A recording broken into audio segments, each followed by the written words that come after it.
Goddamn.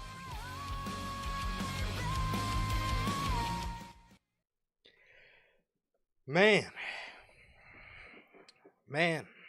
Well, what is going on, everybody, man? We are officially underway in the new year, bro.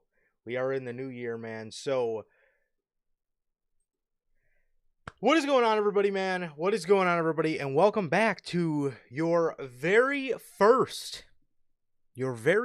episode of NHP for the new year, as our great friends over at Envoi sing us in, as always, man. Wow. There she is, Look Belle. at that. What is up, Bell? How you doing? Man, well, what is going on, everybody, man? What is going on, everybody? And let's not waste any time, bro. We got a lot of stuff ahead of us. I want to hear about you guys. I want to hear about how your New Year's went. So let's go ahead and get all this stuff out the way first, man. What is going on, everybody? Welcome back to another edition of the Notorious podcast, your official preview show for the 2024 year-end awards that we do annually, man. And how it's everybody doing? Welcome back to another edition of NHP. If you guys did miss this past Monday's episode of Unscripted, the 2024 rewind of the year for both WWE and AEW, as well as the predictions for 2025 for both companies and what they will go on to do in the year, now this year. If you guys did miss that, that is available for you guys on all platforms, man. Anchor, Spotify, Google Podcasts, Apple Podcasts, and if you want to see it first, join us right here live after Monday Night Raw every Monday for Unscripted, man. This Monday's Unscripted, we will not be talking about anything other than the Monday Night Raw on Netflix debut. We won't be talking about Dynamite. We won't be talking about Uh, SmackDown. If we do talk about those things, it will be very minimalized bullet points about just a couple, maybe big things that happen. But for the majority, man, that is, you could basically call it a Monday Night Raw on Netflix review. So we'll be reviewing that, talking about that, talking about how that went and all the hype, how all the hype culminated building to that show. So just a fair heads up, if you guys did miss, or if you guys have not got a chance to get your hands on some of the official NHP merchandise, you guys can now find this beautiful, beautiful, beautiful piece of merchandise live on the merch shop right now. That is bonfire.com. Link is at the top of the description of this very video, man. You can get this beautiful, beautiful piece of merch for the podcast, man, and support what we do, man. So thank you guys so very much for that. And grab yourself some of the hottest, most beautiful merch in all of the IWC, man. I just so happen to be wearing some today. But as for that, if this is your first time watching, guys, do not know who we are here at NHP. I am Johnny, one half of the host of this very show. And as for the other half, we got my man Sir K here. How the hell are you, bro? I'm doing I'm doing good, man. I'm doing good. Just been chilling out, man. Been pretty chill lately. It's been the new year. Christmas, New Year season. Usually love it. Usually one of my favorite times of year. This year didn't really go as planned, but overall, I'm here with you guys. I'm happy, man. So always happy to be here, and I'm really happy for tonight, or this evening, you could say. Can't wait get into all this, man. But I'm doing good, man. My New Year's was good. How was your guys' New Year's? And like Durante always asks, how's life? How's the family? Life's good, man. The family's good. How is everybody doing in the live chat? How's everyone doing in the replay? What about you, bro? How are you doing? I am doing good. I am doing good, man. This is always the culmination of the year for us. And, obviously the year is over, and it really, the culmination of the year, or at least the year's worth of work, um, for us, I feel is the year end awards. It's just something that we always just deep dive into, and really try to do our best with coming up with these lists, and really trying to remember. It's a lot to remember all the stupid shit, or even sometimes all the good shit that happens in a calendar year. So always having to go and go back and find things from the past year can be a challenge, but it is one that is just taken head on. as they may say. And it is it is something that, I always love to do. And I love that we're finally here, man. I love that we're finally here. Obviously, this is just a preview show, so this is not the actual award show where we will be giving out the awards to our winners. My winner, Sir K's winner, as well as the winner of the fan vote. Which, if you guys do Yeah. look in the link to this very episode, you guys will see a slot for it. It is not available yet. I put it's right at the top of the description. It says NHP year award, Notorious Heels year end awards voting, and then obviously it says dash. Link will be posted at the end of the video. So as soon as we're done going over the last set of nominees, which will be the men's superstar of the year, you guys can, I'm going to post the link. I got it queued up here. I'm going to post the link, save it in the description so it'll be available for you guys. And then obviously we'll be posting about it all week. So hopefully you guys do not miss your chance to go ahead and vote. So no, it's always an exciting time, man. I enjoyed my New Year's, man, and I'm so excited for this year for the podcast. I'm so excited for this year for the podcast, and yeah. So that's basically about it, bro. That's basically about it. I'm ecstatic. I'm excited to see what we can do, and I'm ready to cook, bro. I'm so fucking ready to cook, Really. and yes, and that's what we will do, bro. So it's gonna be an exciting month of January, and it's gonna be an exciting year all year round, bro. So yeah, Oh man. yeah. Definitely, So man. Definitely. as Durante always asks, I'm good, family's good. What about you, Durante, Logan, Bell, everybody here now, everybody a part of the Replay Mafia, my guys JT and JB? Thank you guys for joining us as always, as we are about to go ahead and get started here today. So um huh trying to see if there's anything else to go over, man. But yes, So, yeah, I hope you guys had a great New Year's, man. I hope all you guys are safe and live your best life, and as for your final moments of 2024 and beginning moments of 2025. So, yeah, hope you guys had a great New Year, man. Like I said, I enjoyed mine. And yeah, that's basically about it, bro. It's basically about it, and I'm excited for. I'm excited. Like I said, man, I'm excited for us. I'm excited for us in this year, and I'm also excited for all of you guys, man. I hope whatever New Year's resolution, maybe you guys don't do that kind of thing. Maybe you guys don't do that kind of thing. Those things are kind of 50-50 for me. I'll usually kind of maybe bullet point some things that I want to maybe bullet point some things I want to do, but overall when I think of New Year's resolutions, it's kind of things I kind of just go with all year round, just try to yeah. work harder, do more, the usual. So Exactly. it's basically my New Year's resolutions always fall around the same thing. Yeah, that's basically about it, bro. But so again, I'm gonna reiterate it again. This is not the actual year-end award show. So this is what we have always done.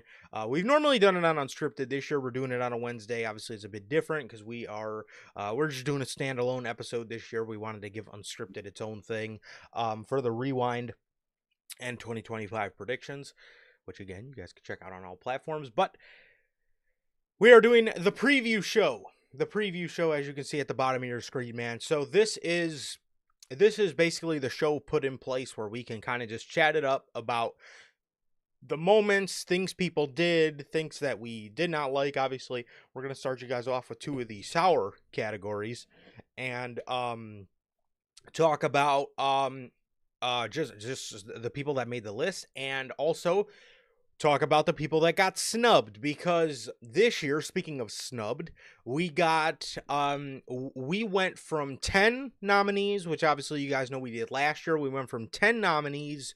This year we went back to 8. Back many years ago, I want to say it was 2021, we did Mhm. 8 nominees. We wanted to keep the spots prestigious, and we wanted to keep it, to where it doesn't seem like everybody's just on the list, man. So we wanted to keep the Definitely. spots as prestigious as possible. So again, if you do see people getting snubbed, then that's Sorry, I'm but sorry, for that, but the you spots are the spots needed to remain prestigious. So yes, that's the reasoning for that. But so the actual award show, Wednesday, 1 week's time, same time.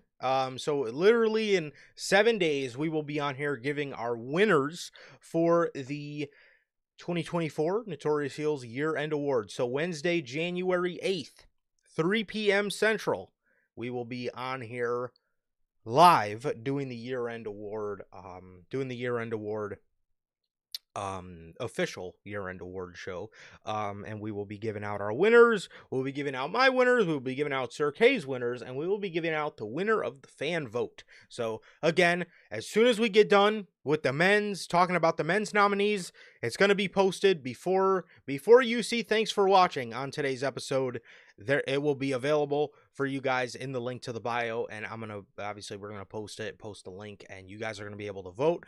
Get your votes in, round them all up, and I'm excited to see how many of you guys vote, and I'm excited to see who you guys pick for a lot of these winners, man. So very yeah, that is that. And before we get into our final before we get into the first list of nominees, here are the categories we will be discussing today. We shrunk it down to 11 categories. I think last year we did like 14, so this year we shrunk it down to 11, make it a little more digestible for you all. Men's, women's, tag team, faction, show, moment, future star of 2025, the prediction award, who we think is going to have a good year in 2025, match, return / debut, letdown, and worst booking decision, which is what we're going to start you guys off with here today. So just briefly how this is going to go. Me and Sir K are going to run through the list of names, and we're going to have a chat about it. So that is that. And Bell, just to catch up before we get started here. No, I completely understand you taking an end of the year break from wrestling. It's a nice reset, yeah, especially because we are, obviously we keep up with the product, but we sort of did the same type of thing, man. I mean, with the okay, 2024 rewind, and it's kind of just a break, just to kind of reminisce and predict the future. So yeah. exactly. uh, Belle's contemplating. She says she's contemplating watching World's End. It um was all right. it was a fine show. It was a fine show. It was a good way for AEW to end the year. I thought it was a good show. And yeah, the Continental Classic, I know a lot of people were upset about Kyle Fletcher, losing. Personally, it didn't upset me too bad, because I Too much in him anyway. I don't. It's two things. I don't really see much in Kyle Fletcher, and I don't really see much of, and I think that, mixed with just me knowing Tony Khan has a thing about booking younger guys, it just, I don't Trust it. know. I can't get behind him, because I'm not too sold on him as a singles, and I know if I even get close to being sold on him as a singles, Tony's just gonna fuck it up anyway. But the Continental Classic was great. Will Ospreay, the Billy Goat. Okay, two matches of the night in the same fucking night. Dude is an absolute machine. But I completely understand. It was a good show, though. It was a good show, but I It understand was. if you wanted to skip it. I hate that there's a show New Year's weekend, anyways, bro. But Oh, it's so stupid. so we're gonna start you guys off, like I said, with worst booking decision. We have two honorable mentions, I think. No, I no, think she won. there is a third for Oh, there is a third, because we oh had to yeah. add one as of recent. Here are your honorable mentions for worst booking decision of the year.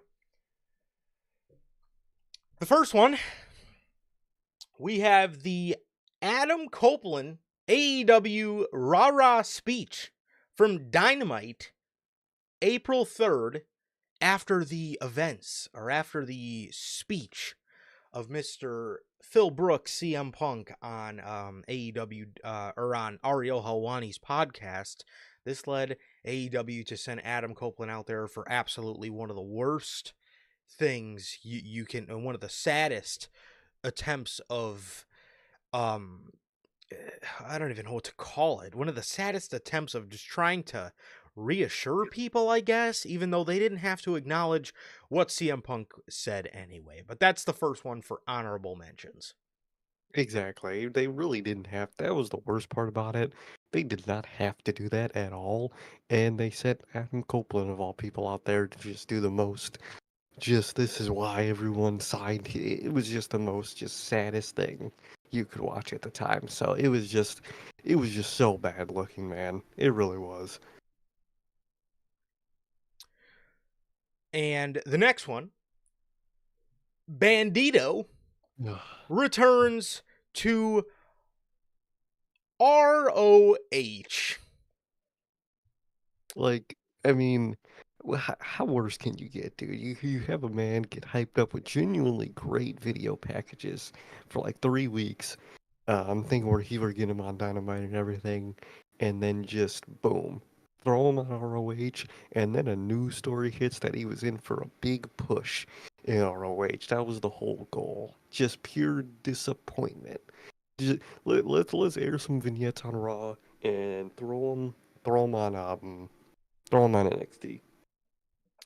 And the last one was the Imperium breakup. This led to absolutely no good for anybody. I mean, not anybody. This led to no good for Giovanni Vinci, and it was something that I absolutely scratched my head at, because I thought Imperium was a fine group. I thought they were great together, and I thought that.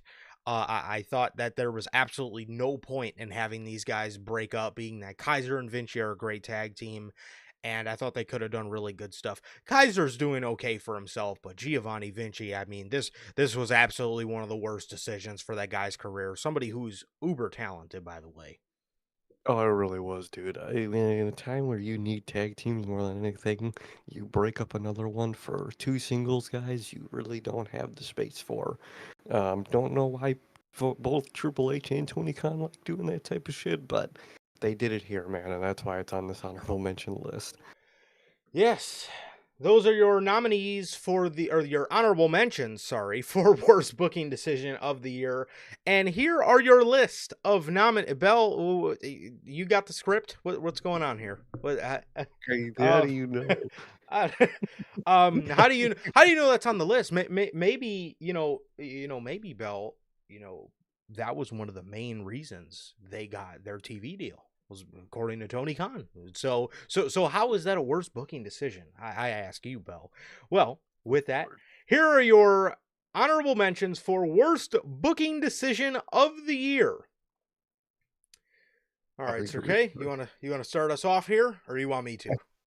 I'll always have you read it off because it's always late when I see it on my screen, so I'll wait for you to always do the first one because I see it late. Gotcha. And the first, not the first nominee, the first nominee for worst booking decision of the year goes to Cody Gives Up the Story from SmackDown, February 2nd. Number two, man, no way. It's AEW airing the All In 2023 footage for live on Dynamite. And the next one, Chad Gable, post Clash at the Castle. This is everything regarding his booking post Clash. Next one would be WWE not only creating crown jewel titles, but having a whole champion versus champion thing, the whole thing around it of those crown jewel titles. MJF returns heel following his return as a babyface at Double or Nothing. Next up is Young Bucks. Their tag team title run for this year, where it was just non-existent, man. So, tag team title run, Young Bucks. Logan Paul's U.S. title run, where he went on to defend the title twice in the span of 9 months. And last up on the list of worst booking decision of the year is Jamie Hayter returning on the pre-show to the biggest show of the year. Good Lord. What a year for bad booking decisions, bro. I mean, God, some of these, man, I don't even, I don't, I mean, what can you say, bro? I'm still scratching my head about majority of these things, and you see it carrying over on Unscripted. You hear us talking about the importance of how Jamie Hayter looked on the show. You heard me on the World's End review talking about how I'm damn near close to desensitize to MJF's whole act because they just went about his whole character arc so bad. Chad Gable is one of the worst is one of the worst casualties I think in the Triple H era so far. I mean, and that's not to say I don't think he could come back and Triple H could come back around and do something with him because I really do believe Triple H loves Chad Gable and I think he's gonna eventually give him that moment. This year should have been that moment. I'm sorry. He should have got that Intercontinental Championship. You look at that workhorse title, you look at that workhorse title moniker, and it just fits Chad Gable. Speaking of Logan Paul's U.S. Or I was just speaking about U.S. Logan Paul's U.S. title reign. The Young Bucks tag team title reign absolutely killed the division, and we actually have news for Friday about the Young Bucks tag team title reign. So this was just this absolutely slaughtered the tag team division even worse than it already was. Speaking of titles, Crown Jewel championships. What in the hell? I mean, you created first of all, what is that? And second of all, you created a championship for your world champions to face each other, which how does anybody look good out of that? And then Cody giving up the story, bro. That was one of the worst Dwayne isms. That was one of the worst Dwayne isms ever. Because that man, I just know he thought that was okay, and boy, did he have oh God did he have another thing coming, bro? And the All In 2023 footage.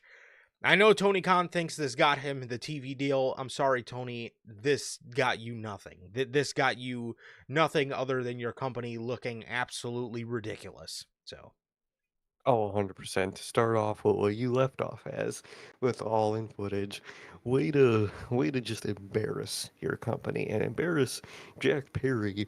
It's a fucking part of it, and then just proving CM Punk right by verbatim how he said it went down is what you showed us live on your weekly show with airing that all in footage, man. Whole list of things here. Cody giving up his story. That was just so sad at the time. Just it was just like a breaking of hope in such a hopeful part of this company of WWE's time in 2024. That was the one part of the year where I did lose hope a little bit and was scared that Triple H had a new roadblock and it was The Rock. Um, you had Chad Gable, the biggest, like you said, I think the biggest disappointment and fail of Triple H's booking so far. I do think he will get his spot, but I think they're gonna do the classic. We gotta wait. Good things come to those who wait. And for Chad Gable, sometimes there shouldn't be waiting, and this year should have been the year for Chad Gable. Fucking those crown jewel titles were just horrible idea this year. Let's pin the two world champs against each other for no reason, and one of them has to lose. Complete, just stupid decision for just pieces of gold that we didn't care about. They got real diamonds in it. I don't care. I'm not a Saudi prince. I'm not spending this money to see those things. I don't care. Um, just making someone look horrible for no reason. Really hope they don't do those next year, man. And last thing for last thing for WWE on that list is Logan Paul's just horrible US title run, bro. Only Ooh. time you saw that thing was on like the 5 clips I saw throughout that run of his podcast where it was sitting next to him. Bro didn't bring it. He brought it places, but no one cared because he wasn't on TV in the first place. So it was just a non-existent title. And on SmackDown, where you sometimes can have a non-existent world title.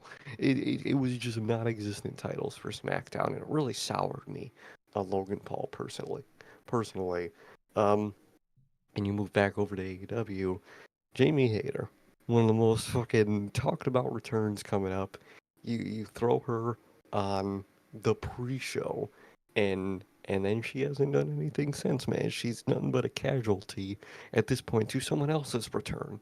So classic Tony Khan booking. And speaking of classic Tony Khan booking, MJF. Though again, this might be more of MJF. Just give it up. Just saying, well, being a babyface is too hard. I'm gonna do my old shtick that's already long old. And that's what he did. He returned heel, and he does the same boring shtick every week, and it's just so boring and lame. And speaking of boring and lame, Young Bucks title run, very similar to Logan Paul's, and just it was non-existent. You didn't see them. They barely defended the titles. It was just a background piece of furniture essentially, and just really fucked up that tag team title division, man. And I can't wait to talk about it on Friday because, like you said, there's news involving it. But very, very interesting year for worst booking decision. Yeah, definitely, man. And these are a bunch of great options. Bell's going on. So Bell's going on a bit of a rant here, and I know. We got something we didn't even think about. yes, Joe Hendry. Oh God, how did they not put the title on him, bro? And ceases to amaze me. Also, um, well. We'll hold our tongue on the Camille thing because the next category is letdown. On to some letdown honorable mentions. We have two. We have two here today for you guys, man. As you see, the first one is Dragunov on Monday Night Raw and the men's Royal Rumble match. So these two were letdowns. Obviously, like I said, man, these two were huge letdowns. The men's Royal Rumble, for a year that looked so up for WWE, which it was an up year for WWE, but God, I mean, outside of Braun Breaker and Cody and Punk being the last two in the Rumble, it's just like it was like what I remember. I mean, it was. I just remember this Rumble being so bad and so just boring. And it was just it was a very bad and wasted spots. Like you see the picture with Pat McAfee joining just to hop over the top rope. Omos was in there. You could see him in the picture as well. Very bad, man. This is a very bad Royal Rumble match. And personally, bro, for me, as you can see right there, Dragunov eating a pin. What the hell? We were led to believe that Ilya Dragunov was going to have a Gunther-like call-up, and he went on to do that on Monday Night Raw. I'm very hopeful for him in 2025. I really hope things work out for him in 2025 because 2024 main roster wise, I mean, he's got to be getting Bronson Reeded, bro, because there's just no fucking way you do Dragunov that dirty. No way, dude. He is so talented. Two match of the years for me in a row with Gunther from Dragunov, dude. Crazy energy. Every all the audience loves the guy. He's someone you could easily get behind with just his energy alone, let alone all the other stuff he could do, man. So Dragunov, very disappointing from them this year. And I really hope they Braun Breaker, Bronson Reed 'em next year, man, because they really fucking need to, dude. And it's a detriment that they do because this year was a letdown for him on Raw. And as for the other honorable mention letdown, men's Royal Rumble match, that shit was just so generic and lame. There was the tag spots that always fill up the fucking thing. Ugh. There was just lame people coming out instead of other people. And it was just super just lame and disappointing. Not at all what I expected from Triple H. It felt like just the fucking just, oh, we got to do a Royal Rumble. Let's throw all these names in there. That's really what it felt like, and it should never feel like that. And the match just didn't do it, man. I don't think it succeeded in the match itself. Obviously, had Cody win, that was all good, but just the match itself was just not entertaining. It was boring and it was very disappointing, man. But those are honorable mentions for letdown. Yeah, and it was it started off so good, man. I remember we got Jimmy versus Jay in the beginning. Not too long after that, I think Andrade came out. I think it was number 4. And then after that, it just completely went down the drain. But now that the honorable mentions are out of the way, your official nominees for letdown of the year. The first one from WrestleMania 40, Jimmy versus Jay. Next up on the list, man, speaking of WrestleMania, no Gunther versus Chad Gable. Ooh. The next one for letdown of the year, the Undisputed Kingdom. Speaking of runs in AEW, next up on the list to let down is Mercedes Monet in AEW. And speaking of AEW as well, the Elite take over. I use that term very loosely. AEW. And next up, technically the last solo AEW letdown of the year, man, the MJF and Adam Cole story. Ooh. Heck, Men's Money in the Bank, or lack thereof. very much. And last up, letdown of the year for both WWE and AEW. Tag team wrestling, how it was booked this year, how it was cared for this year. Tag team wrestling. Yes, those are your nominees for Letdown of the Year. Now, remember, the Letdown of the Year basically did get merged with Failed Run. So that's why you see, Mercedes, and that's why you see Undisputed Kingdom, because the big enough names, that obviously would have made a failed run, probably would have won failed run. Undisputed Kingdom and Mercedes did just get merged with letdown. We put it into all one as just a letdown category. So there's a lot of great options here, man. There's a lot of great options here. Jimmy versus Jay. They were supposed to turn out a banger, bro, and I don't know what the hell happened. But it was a super kick party, and that was all it was left at, man.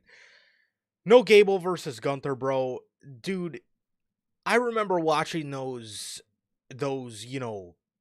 vignettes that Chad Gable was filming of him working out and him, chopping wood in the snow, and it was just such a great visual.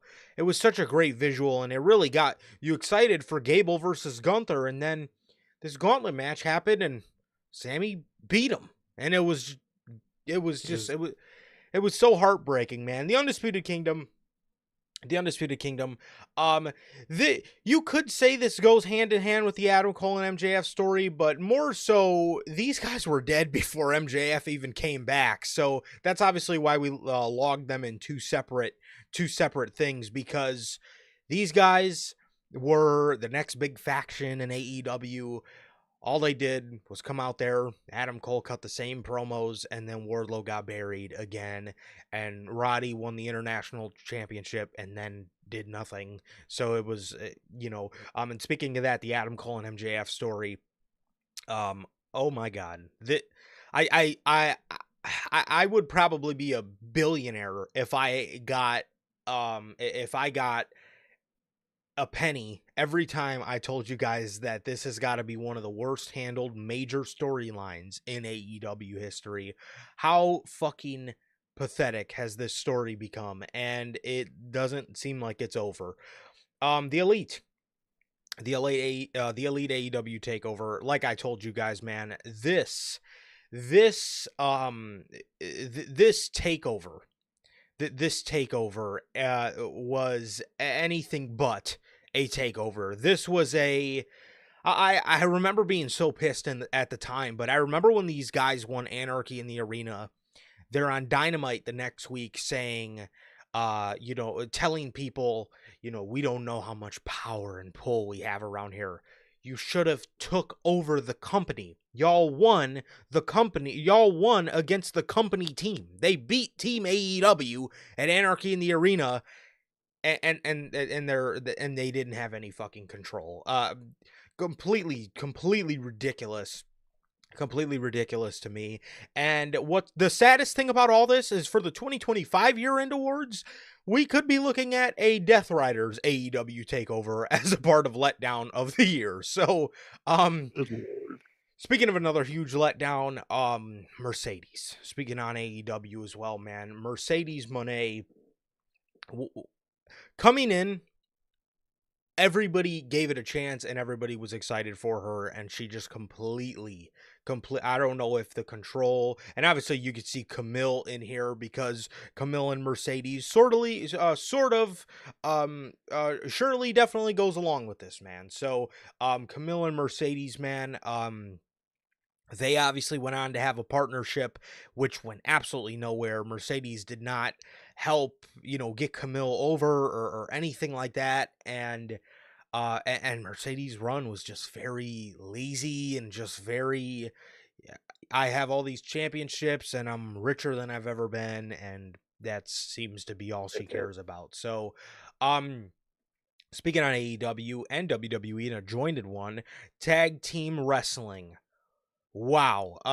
Tag team wrestling. How sad was tag team wrestling this year, bro? I mean, the tag team wrestling got damn near no care, no love, no nothing this year, and it is just it is a sad fucking thing to see, because we all know how great tag team wrestling we could be. That does not need to be talked about at all. We all know that, but to see Mm, what both companies did this year. We always brought up the statistic with WWE twice, fucking twice, on pay-per-view were the men's tag team championships on the show. What a crime that was. In AEW, we talked about it with worst booking decision. The Young Bucks having a death grip on those championships killed that division even worse than it already was. And that has largely to do with Tony Khan, because again, we got some news on the Young Bucks and their tag team title reign on Friday,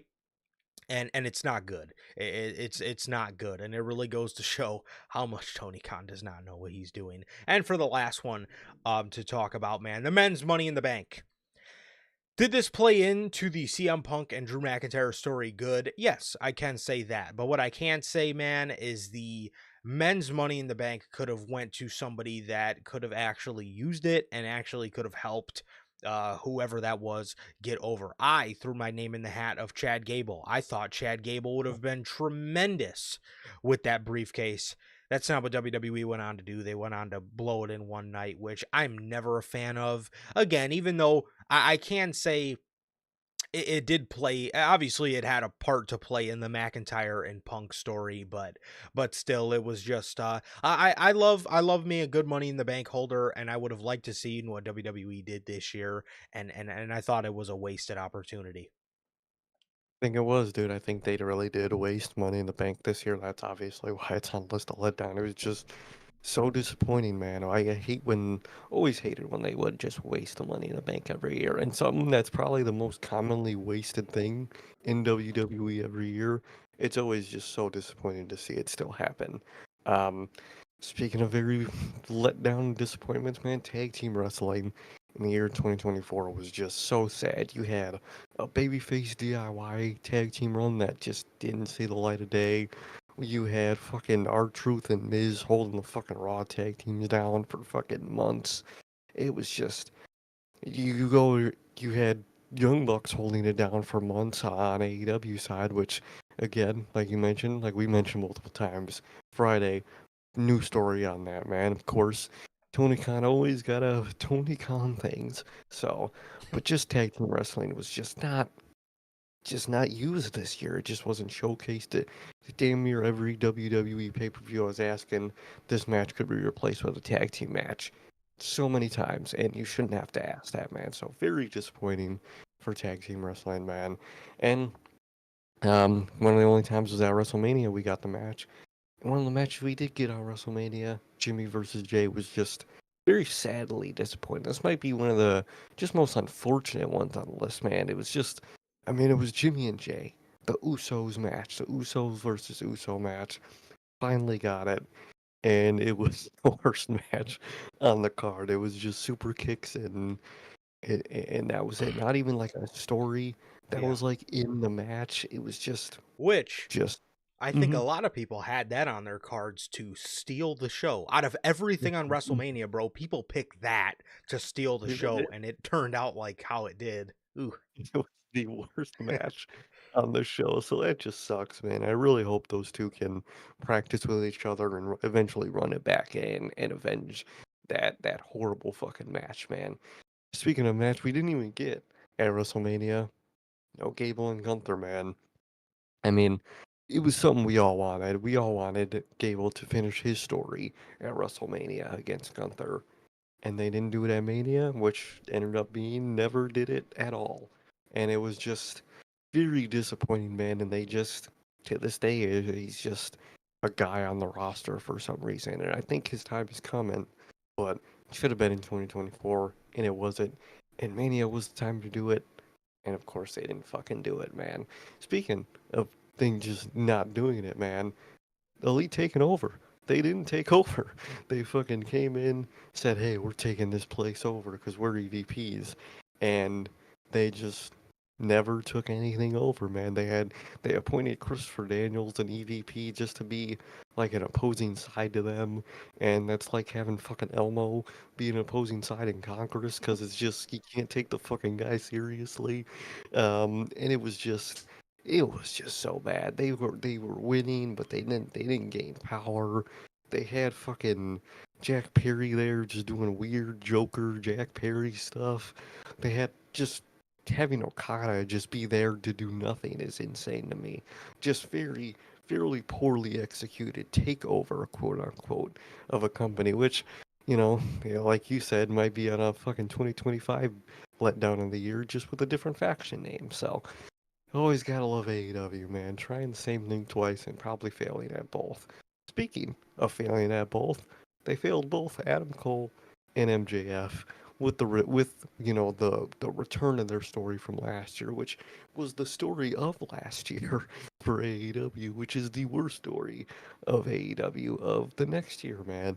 Somehow managed to make the best story into the worst story completely every week, just flipping it on its head from this person's a bad guy to this person's a bad guy to I was gonna do this, but I was gonna do every week they just change something about the story and it's just been so ass.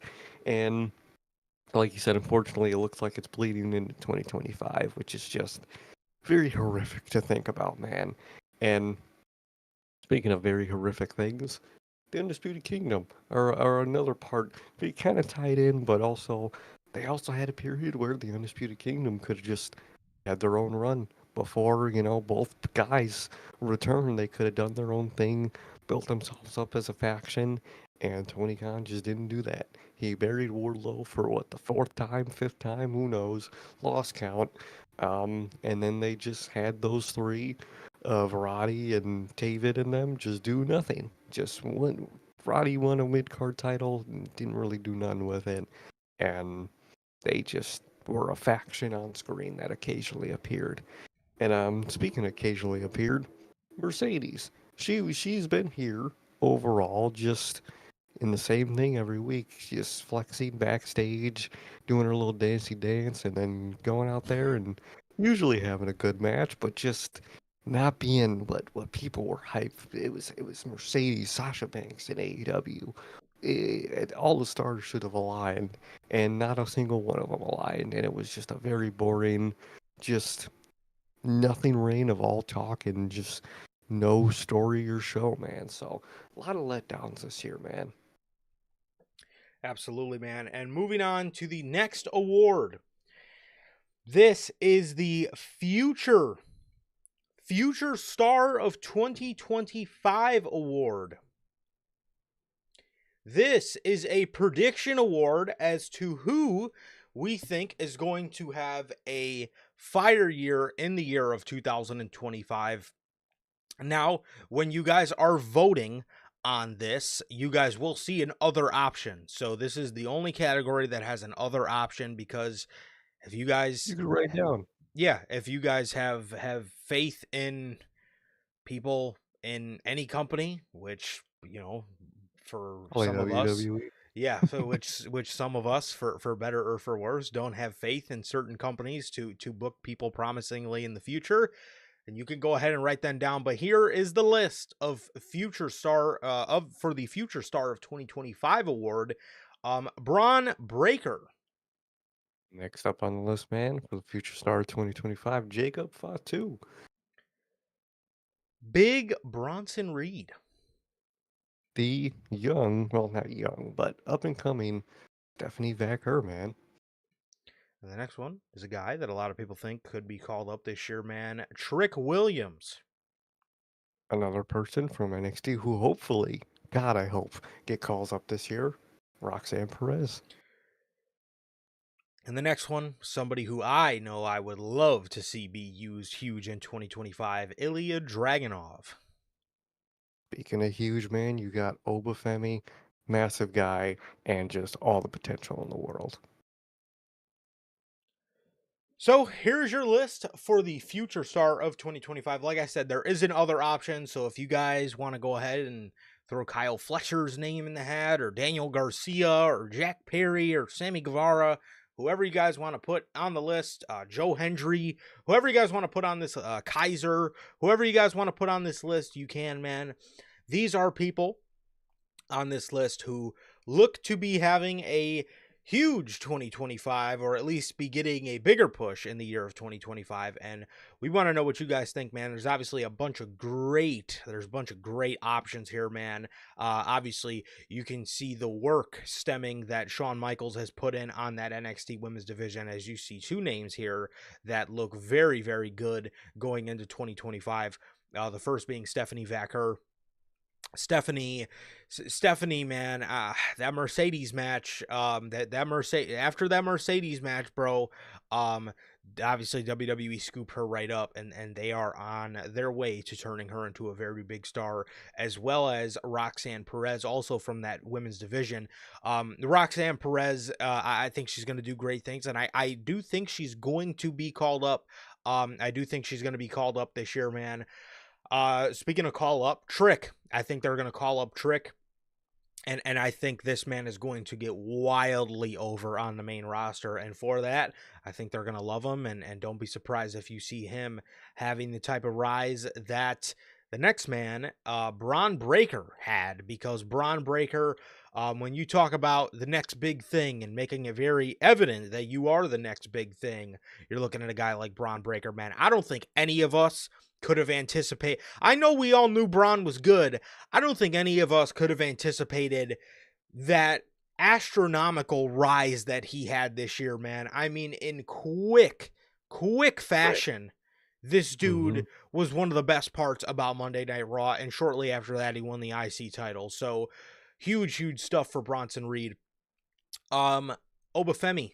Obafemi is my guy. I did predict Obafemi could be stuck in NXT until 2026. I'm hoping he gets called up maybe after SummerSlam, because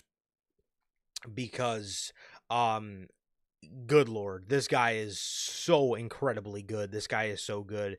We talk about, we talk about a lot with Obafemi, what makes him special, man. The offense, and how his dare I say, his move set it is menacing. He has a very, very menacing move set, as well as one of the huge things with Obafemi that really sticks out to me, his ability to sell. And is just insane for a guy like him, man. It shows selflessness, and it really shows a lot of his potential for me, man. Speaking of potential, Bronson Reed. I think Triple H gave you the teaser as to what Bronson Reed is really capable of this year. And as Bronson said on Twitter, 2023 he was edging, 2024 he was stroking, and Okay. 2025 he's gonna bust on all of us. Those are his words. I don't know Real how. tweet. I don't know. That is that. I thought that was a fake tweet. That actually is a real tweet, bro. But he was edging. He was edging, man. So, I don't know. The more he edges, the better I guess it's gonna get for Bronson Reed's Yeah, booking. well, But Bronson Reed, this dude, in the span, when did they start pushing him? I want to say that was after Bash in Berlin, so early yeah, September. Dude, what he did in the final 3 months of this year, this insane. guy's going to be a fucking monster for this company. And I love that they're using him in that way, because he just has superstar written all over him. And speaking of having superstar written all over him, I think a lot of people really started to fall in love with Solo Sikoa's bloodline when this man got introduced. But the Samoan werewolf, Jacob Fatu, straight from MLW, straight from ROW, straight from Hennessy and a pack of Newports, Jacob Fatu, bro, this man, we say it all the time. We've said it ever since he's debuted. This guy has future world champion written all fucking over him. He is see, I did not understand the argument of Jacob. I didn't understand the argument of Jacob overshadowing Solo at first, because I thought Jacob Fatu was a lot older. I thought Jacob Fatu was nearing 40. And you guys can see my reaction. It's our episode of news, and it's our episode of news with Solo Sikoa and Jacob Fatu in the thumbnail. You can hear me say, I don't really understand this. I think Jacob's older. When I found out that man was 32, Oh, in that moment, literally live on stream, you see my whole mentality go from, oh, oh God. oh, Make it overshadow. okay, Solo, I can see that now. And they've actually done a very good job at not overshadowing Solo, but still making Jacob basically the main part of the new bloodline. This guy is the future. This guy is going to carry this company into the next 10 years. This guy is a absolute monster, bro. The mic skills. I mean, what a great talker Jacob Fatu is, and his stuff in ring, just mixed with the look. You know, I know WWE's already doing it with the presentation. Jacob Fatu is the future, as well as everybody on this list, and that's why they made the list for the Future Star of 2025 award. I think Oh, all of these people are going to have a huge year next year. I think they all will, man. I think they all will. Starting off with, Jacob Fatu, one of the some people's biggest, man. It's genuinely insane to see how this man just instant popularity with the fans. Dude, every TikTok, every Instagram post someone makes with Jacob Fatu, all the comments are just glazing the guy because he's that good. It's just goat crash out, man. Just all that shit. Go It's crash just, out. dude, it he just has that vibe and energy that you just don't get a lot in WWE, and it's different, and people love it, and people recognize it. I think WWE does. He think he's gonna have a really good 2025, man. All these people are gonna have a great 2025. Like Bronson Reed this year, finally, it was a show. It was a showcase year. Finally, after what 2 years back in the company, back on the main roster, he's finally getting used, and it was worth the wait, dude. It really was. I mean, just going crazy, just the vibe, insane. He's just a great talker. He's just got that weight to him where it's not just weight, it's energy, a weight of energy he hands at people, and it's so great, and it makes me so excited for 2025. We said that he's gonna be a future champ back when we met him, back at his pre Vince McMahon NXT days, and Okay, and I'm so glad it's finally coming into fruition, man. And I think he's gonna have a great 2025. So is Braun Breaker. I mean, how often do you get a guy that gets called up instantly? IC champ. You don't get a lot of that no more. We got that with Braun, and the crowd loves him. The crowd does his crazy ass bark chant. They love it. Um, Over as fuck, and Braun has all the potential in the world. People love him. He's got that energy, like a lot of these guys on this list do. That momentum and energy means so much. All these people have it, and Braun is one of those guys with the biggest. So I think he's gonna have a phenomenal 2025. So so is some of these people that could get called up, like Trick Williams. People love Trick. I love Trick.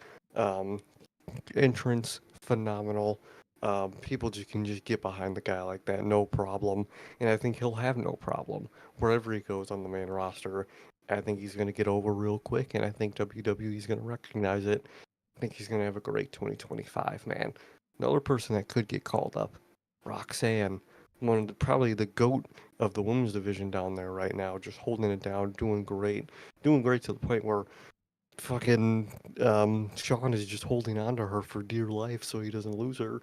And we all want her on the main roster, dude. She's gonna do great. Mhm. Feuds up the ass. No matter the brand she goes to, she's gonna do great. And I think she's gonna have a great 2025 no matter the brand she goes to. Speaking of brands they not go to but maybe come back to, Dragunov, dude. He's injured right now. He'll be coming back in 2025, no matter what show they put him on. Preferably, hopefully, SmackDown, but that's just me hoping. He's gonna do great, man. People love him. He's got that energy, like all these others do, that people can just get behind. He's one of those guys where he could have a great match with anybody, no matter the roster he's on. So I think hopefully, and I think WWE will finally recognize that and really use him to an extent that they did a Braun Breaker, and they make up for 2024 and have make him have a phenomenal 2025, man.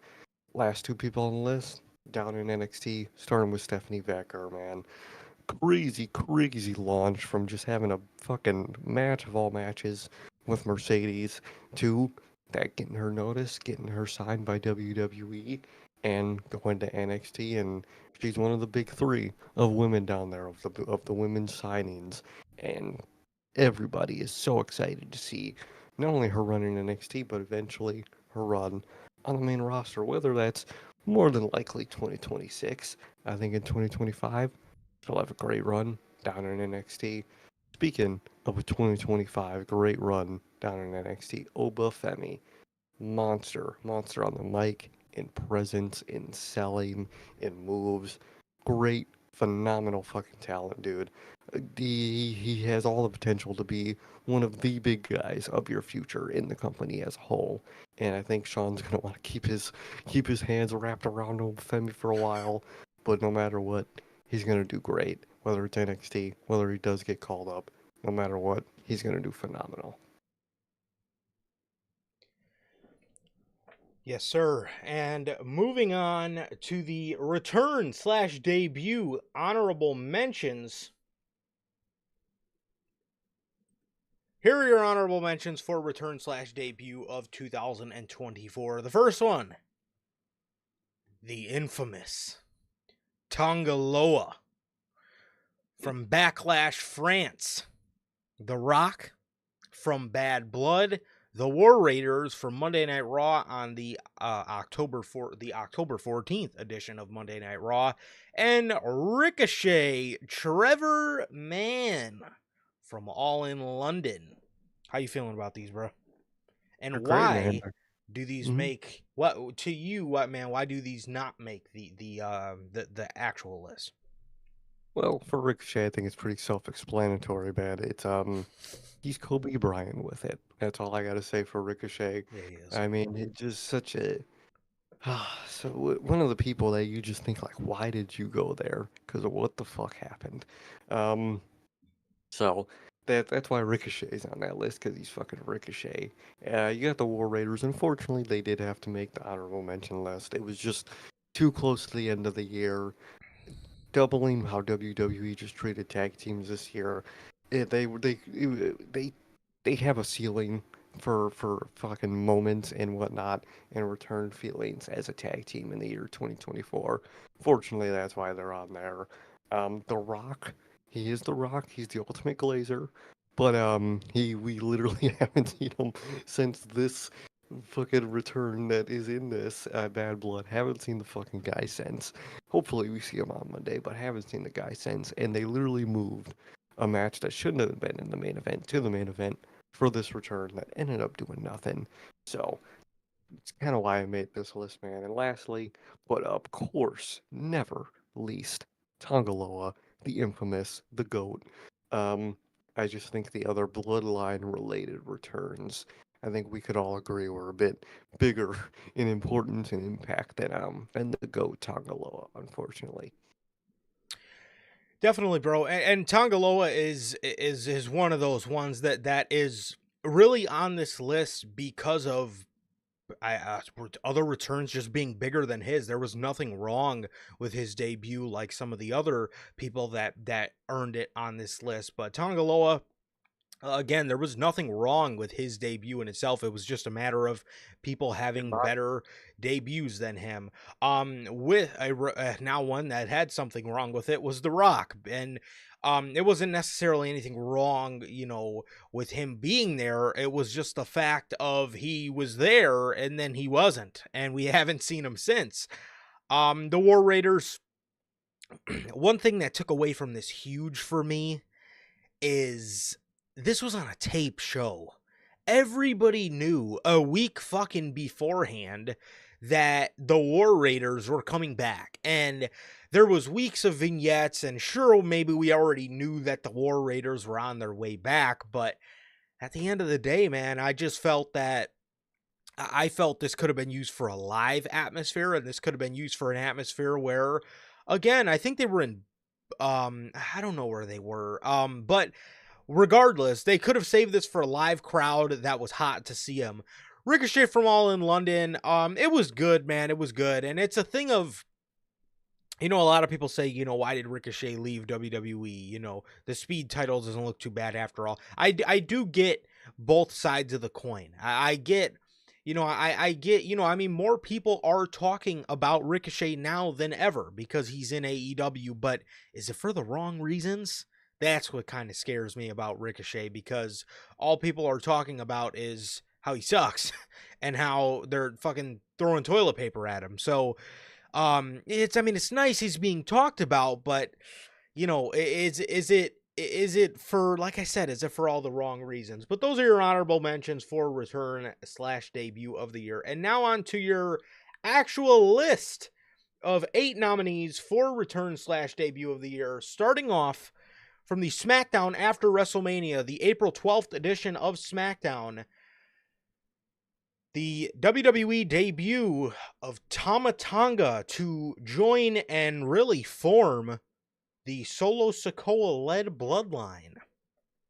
Next up on the list from June 17th on Raw, the Wyatt Six. And to continue a week of great debuts in WWE, we have the very next night on NXT, the WWE debut of Joe Hendry. Next up on the list that very same week, the final one of that week on June 21st, that Friday, the Samoan Werewolf, Jacob Fatu. In Chicago. The werewolf was on the loose. He was. And from about a month after that, from SummerSlam, the long-awaited, summer-long-awaited return of the OTC, the Tribal Chief, Roman Reigns. To another long-awaited return from being kicked out of the Bloodline at Bad Blood, Jimmy Uso. And from a return that came at almost the shock of nobody, but still was great in its own. Obviously, we had already been seeing the Hurt Syndicate, so we knew he was coming. We knew it was only a matter of time, but it was still amazing, and it was still so nice to see him, because I miss seeing him on my television. From Fright Night Dynamite, Bobby Lashley. And lastly, but certainly not least, man, from November 22nd, we have the return of the wise man, Paul Heyman. Lot of great debuts here. I want to start off with this triple header in June. Oh Lord. Man, WWE did one of their best episode. Honestly, this week was probably the most solid week of WWE television all of this year. You like, had mhm, you had the SmackDown in Chicago, obviously the debut at Allstate Arena of the Samoan Werewolf Jacob Fatu.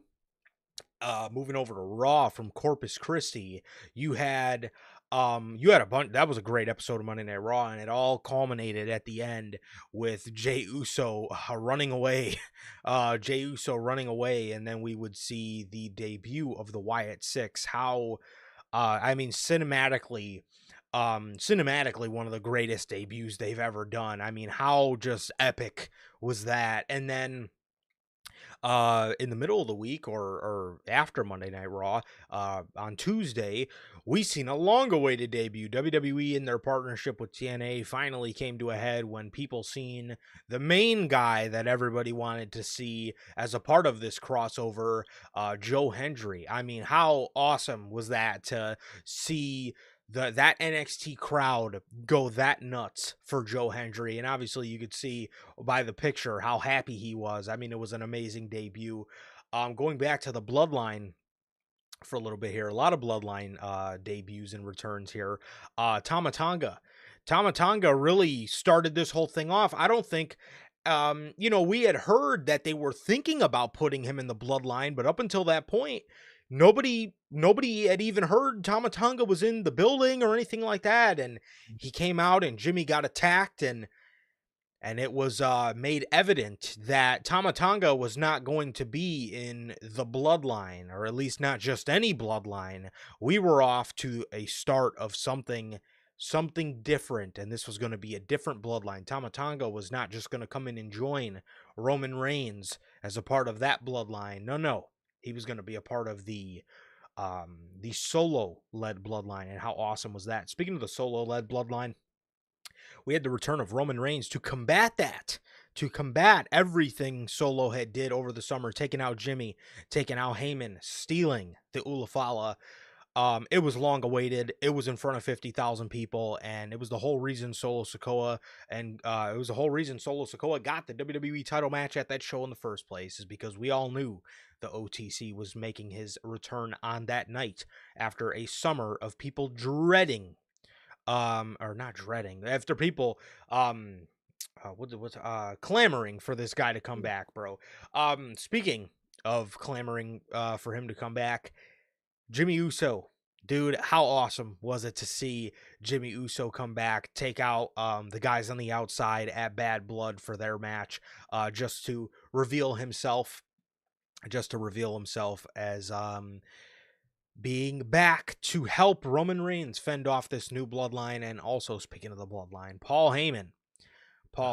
How amazing was it to just finally hear his voice over the intercom and finally hear this man do his "ladies and gentlemen," and the crowd goes nuts. He came back to right his wrong. He came back to right or I guess not right his wrong, get his lick back on Solo's mhm. bloodline and even the odds for War Games. And then completely introduce himself into a completely new and intriguing story that people are still wondering for in 2025. The favor. What favor did he promise CM Punk and Bobby Lashley?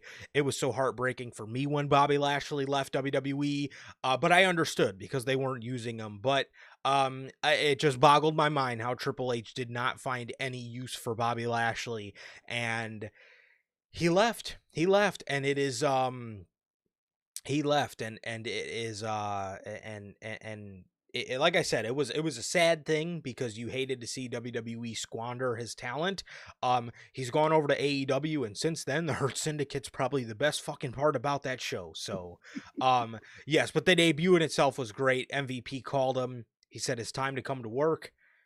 Bobby Lashley, you heard few short seconds later, you heard the gladiator trumpets or the gladiator drums, rather, and out came the Almighty. So, and he's kept the nickname. Obviously, they had to change from the Hurt Business to the Hurt Syndicate, but it's all good. We still call them the Hurt Business. We know who they are. And I'm glad he got to keep the Almighty, and he looks the best on that show right now. So a bunch of great debuts this year. These were 8 of the best that we came up with for our list. Truly, 8 of the best. I'm gonna start off with the Bloodline, man. There's a lot related to the Yeah, Bloodline. Start off with the first one, Tama Tonga. So shocking, dude. It was just so surreal seeing someone like Tama Tonga in WWE. It was one of those things that I feel like we're gonna feel the same thing come, Monday with Penta on Raw. It's just one of those things where you're like, damn, this person's actually here. That's incredible. And then it would just keep happening, man, with the bloodline, and that was the start of a new bloodline, Solo's bloodline. Different vibe with that bloodline, and just it was different, and it was great to see, man. And it started off with Tama Tonga, very shocking, very awesome to see him finally there, and I was so glad we finally got that, man.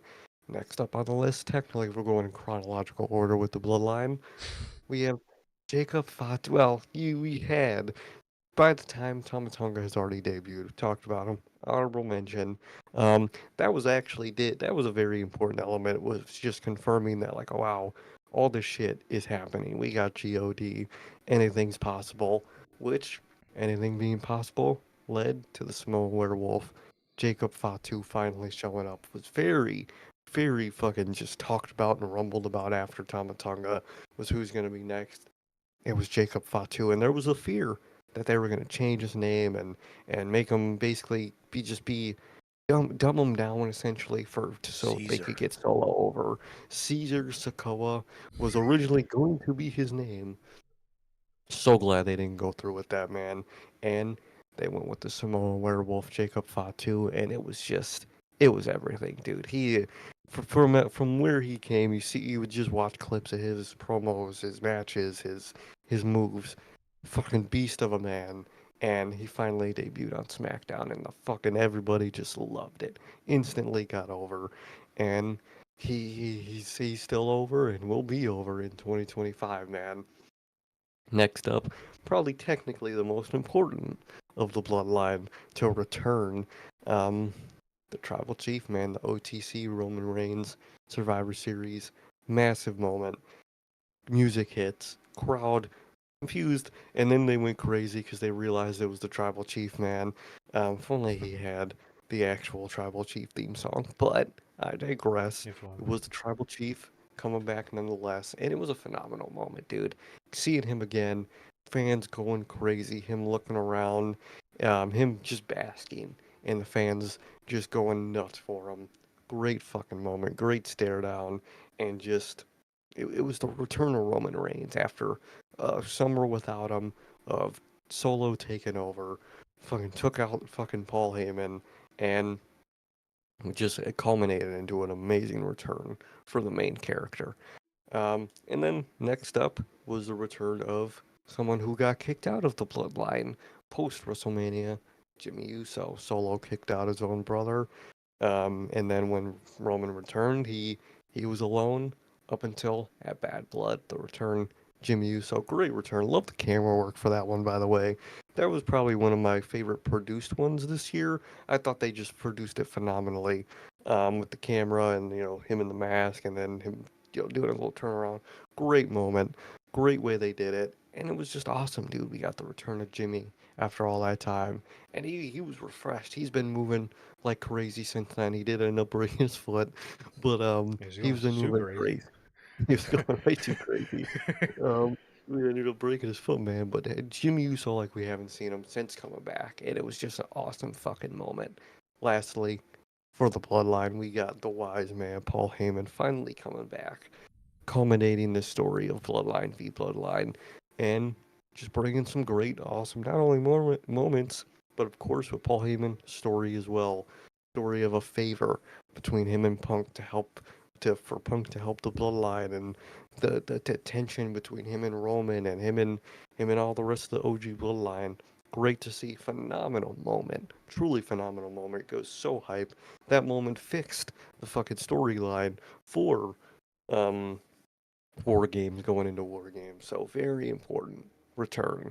Um, Going away from the bloodline. The Wyatt Six, man. Very, very hyped up group, very talked about since, the unfortunate passing of Wyatt. And we finally got the group, and that return did not disappoint, or that debut did not disappoint. We got to see the return of people like Rowan, people like Bo Dallas, which you haven't seen in so long, and it was just glorious. Production was crazy. You had people literally dead in the back. It was crazy. Shit we ain't never seen before. And it was just fucking great. Phenomenally produced. They all looked awesome. And it was a great fucking return. Kind of both very simultaneously return and debut for a lot of those guys. So very awesome to see, man. Next up on the list, Joe Hendry, man. NXT, so hype for the TNA WWE NXT partnership, and throughout the year, Joe Henry was the most over guy in TNA. People loved him. You see him on Twitter, you see him on Instagram, TikTok, all over, and he finally showed up to NXT to a massive pop in that tiny ass fucking arena, and it was just a fucking awesome moment. Crowd went crazy, and that was just a teaser for something in we're probably gonna get in 2025, man. So great fucking debut for Joe Henry. Great tease for what's the future to come. Last, certainly not least, man, we got Bobby Lashley. Fright Night Dynamite, phenomenal. Loved his return. We already had the Hurt Syndicate in there. We had MVP giving out the cards, fucking just teasing that Bobby Lashley return. And we finally got it, dude. Or debut, return to television, debut in AEW. And it was just fucking awesome to see, man. Bobby, love the guy. Always want him on any TV, no matter it's Wednesday, Monday, Friday. He's on Wednesday, and he's the best part about Wednesday. Him and his group. He came to hurt people, and hurt people he's doing, and he ain't hurting me because I love to see him back and love to see him debut. And there you have it. So, moving on to the there is no honorable mentions for this next category. Moving on to the list for show of the year. Starting off in March of this year, we have AEW's Revolution. Next up, the biggest show of the year, not needed to split into two nights anymore, WrestleMania 40. Next, we have another Backlash show that was yet again brought to another international location. This time, Backlash from Lyon, France. Speaking of another pay-per-view brought to an out-of-state location, Clash at the Castle in Scotland. And speaking of another one, this time moving over to AEW, another Wembley show for the second year in a row. We have AEW All In London. Next show, 2 weeks later, All Out was what the fifth, sixth one, but All Out nonetheless. And the next one, we have a returning pay-per-view, a pay-per-view I think a lot of people wanted to see, and pay-per-view names like this I think people want brought back. Gone are the days of Hell in a Cell, and back are the days of the returning WWE's Bad Blood.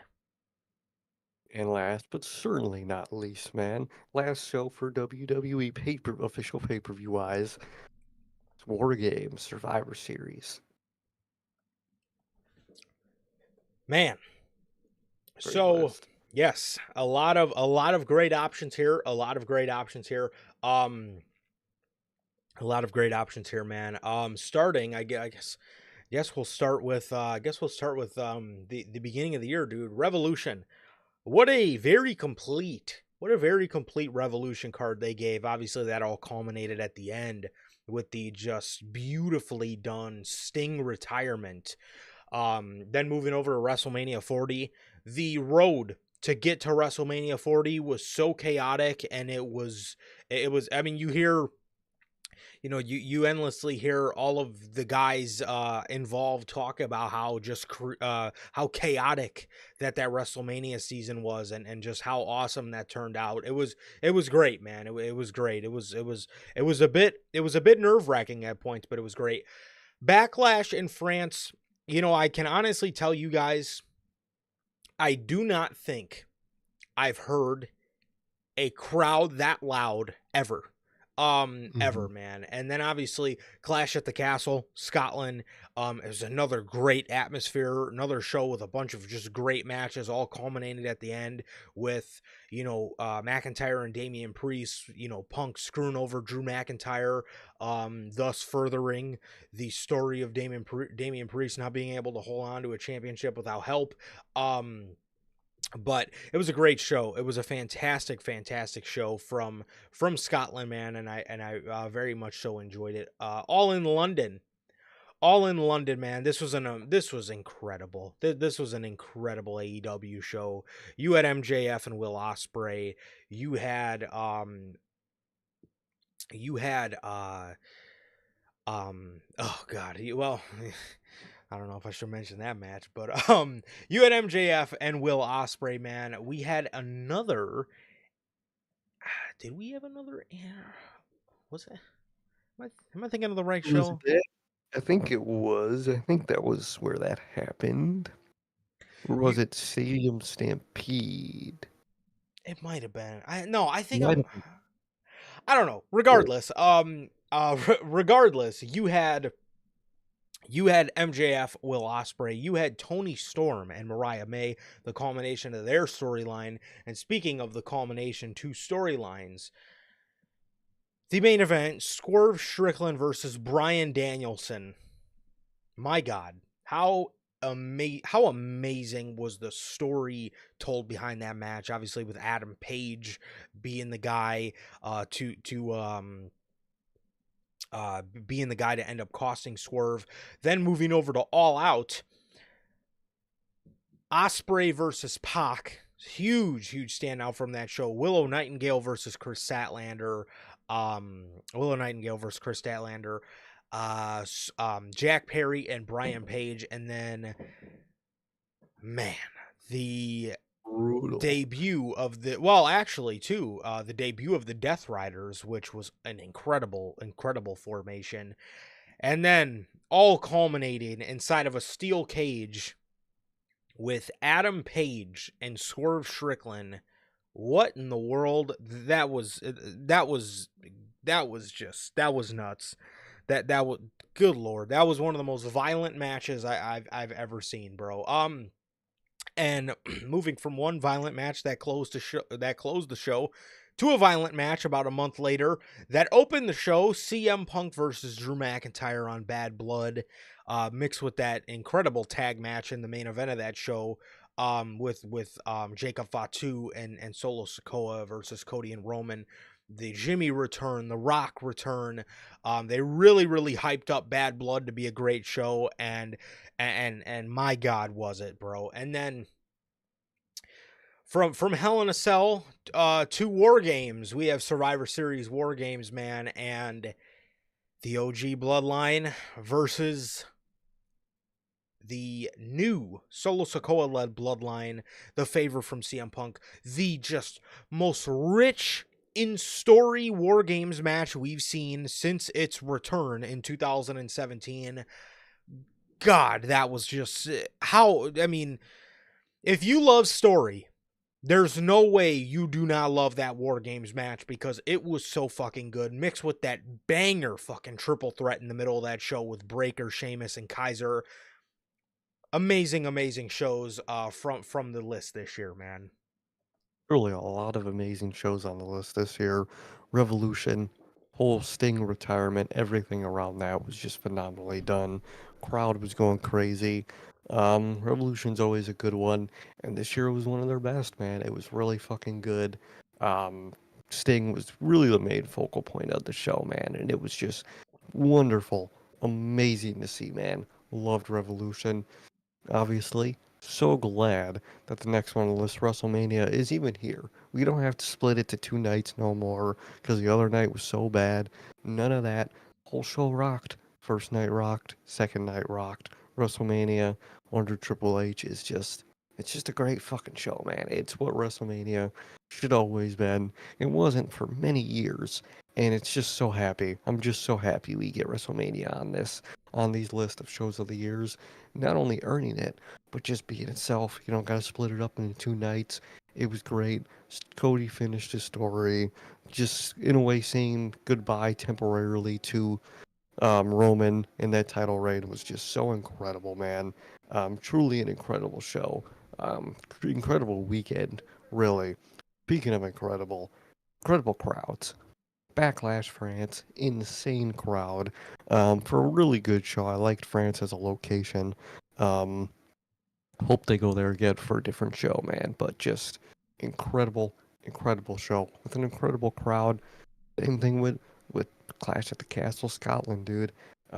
Scotland, no matter where you go in the UK in that general Europe area, you're gonna get a great crowd, and you got great crowds at Clash at the Castle too, going crazy for Drew. Drew is obviously their guy. That's his home turf, and amazing story with him. Just phenomenal, phenomenal story all around. They do a great job at hyping up these non-mania shows that they never used to do, and so many other shows this year were just so hyped up. Even another one on the list is Bad Blood, one of the most hyped up shows they had this year. It was a great show, phenomenal violent match at the start of the show, man. Phenomenal stuff at the end of the show with the whole bloodline stuff, man.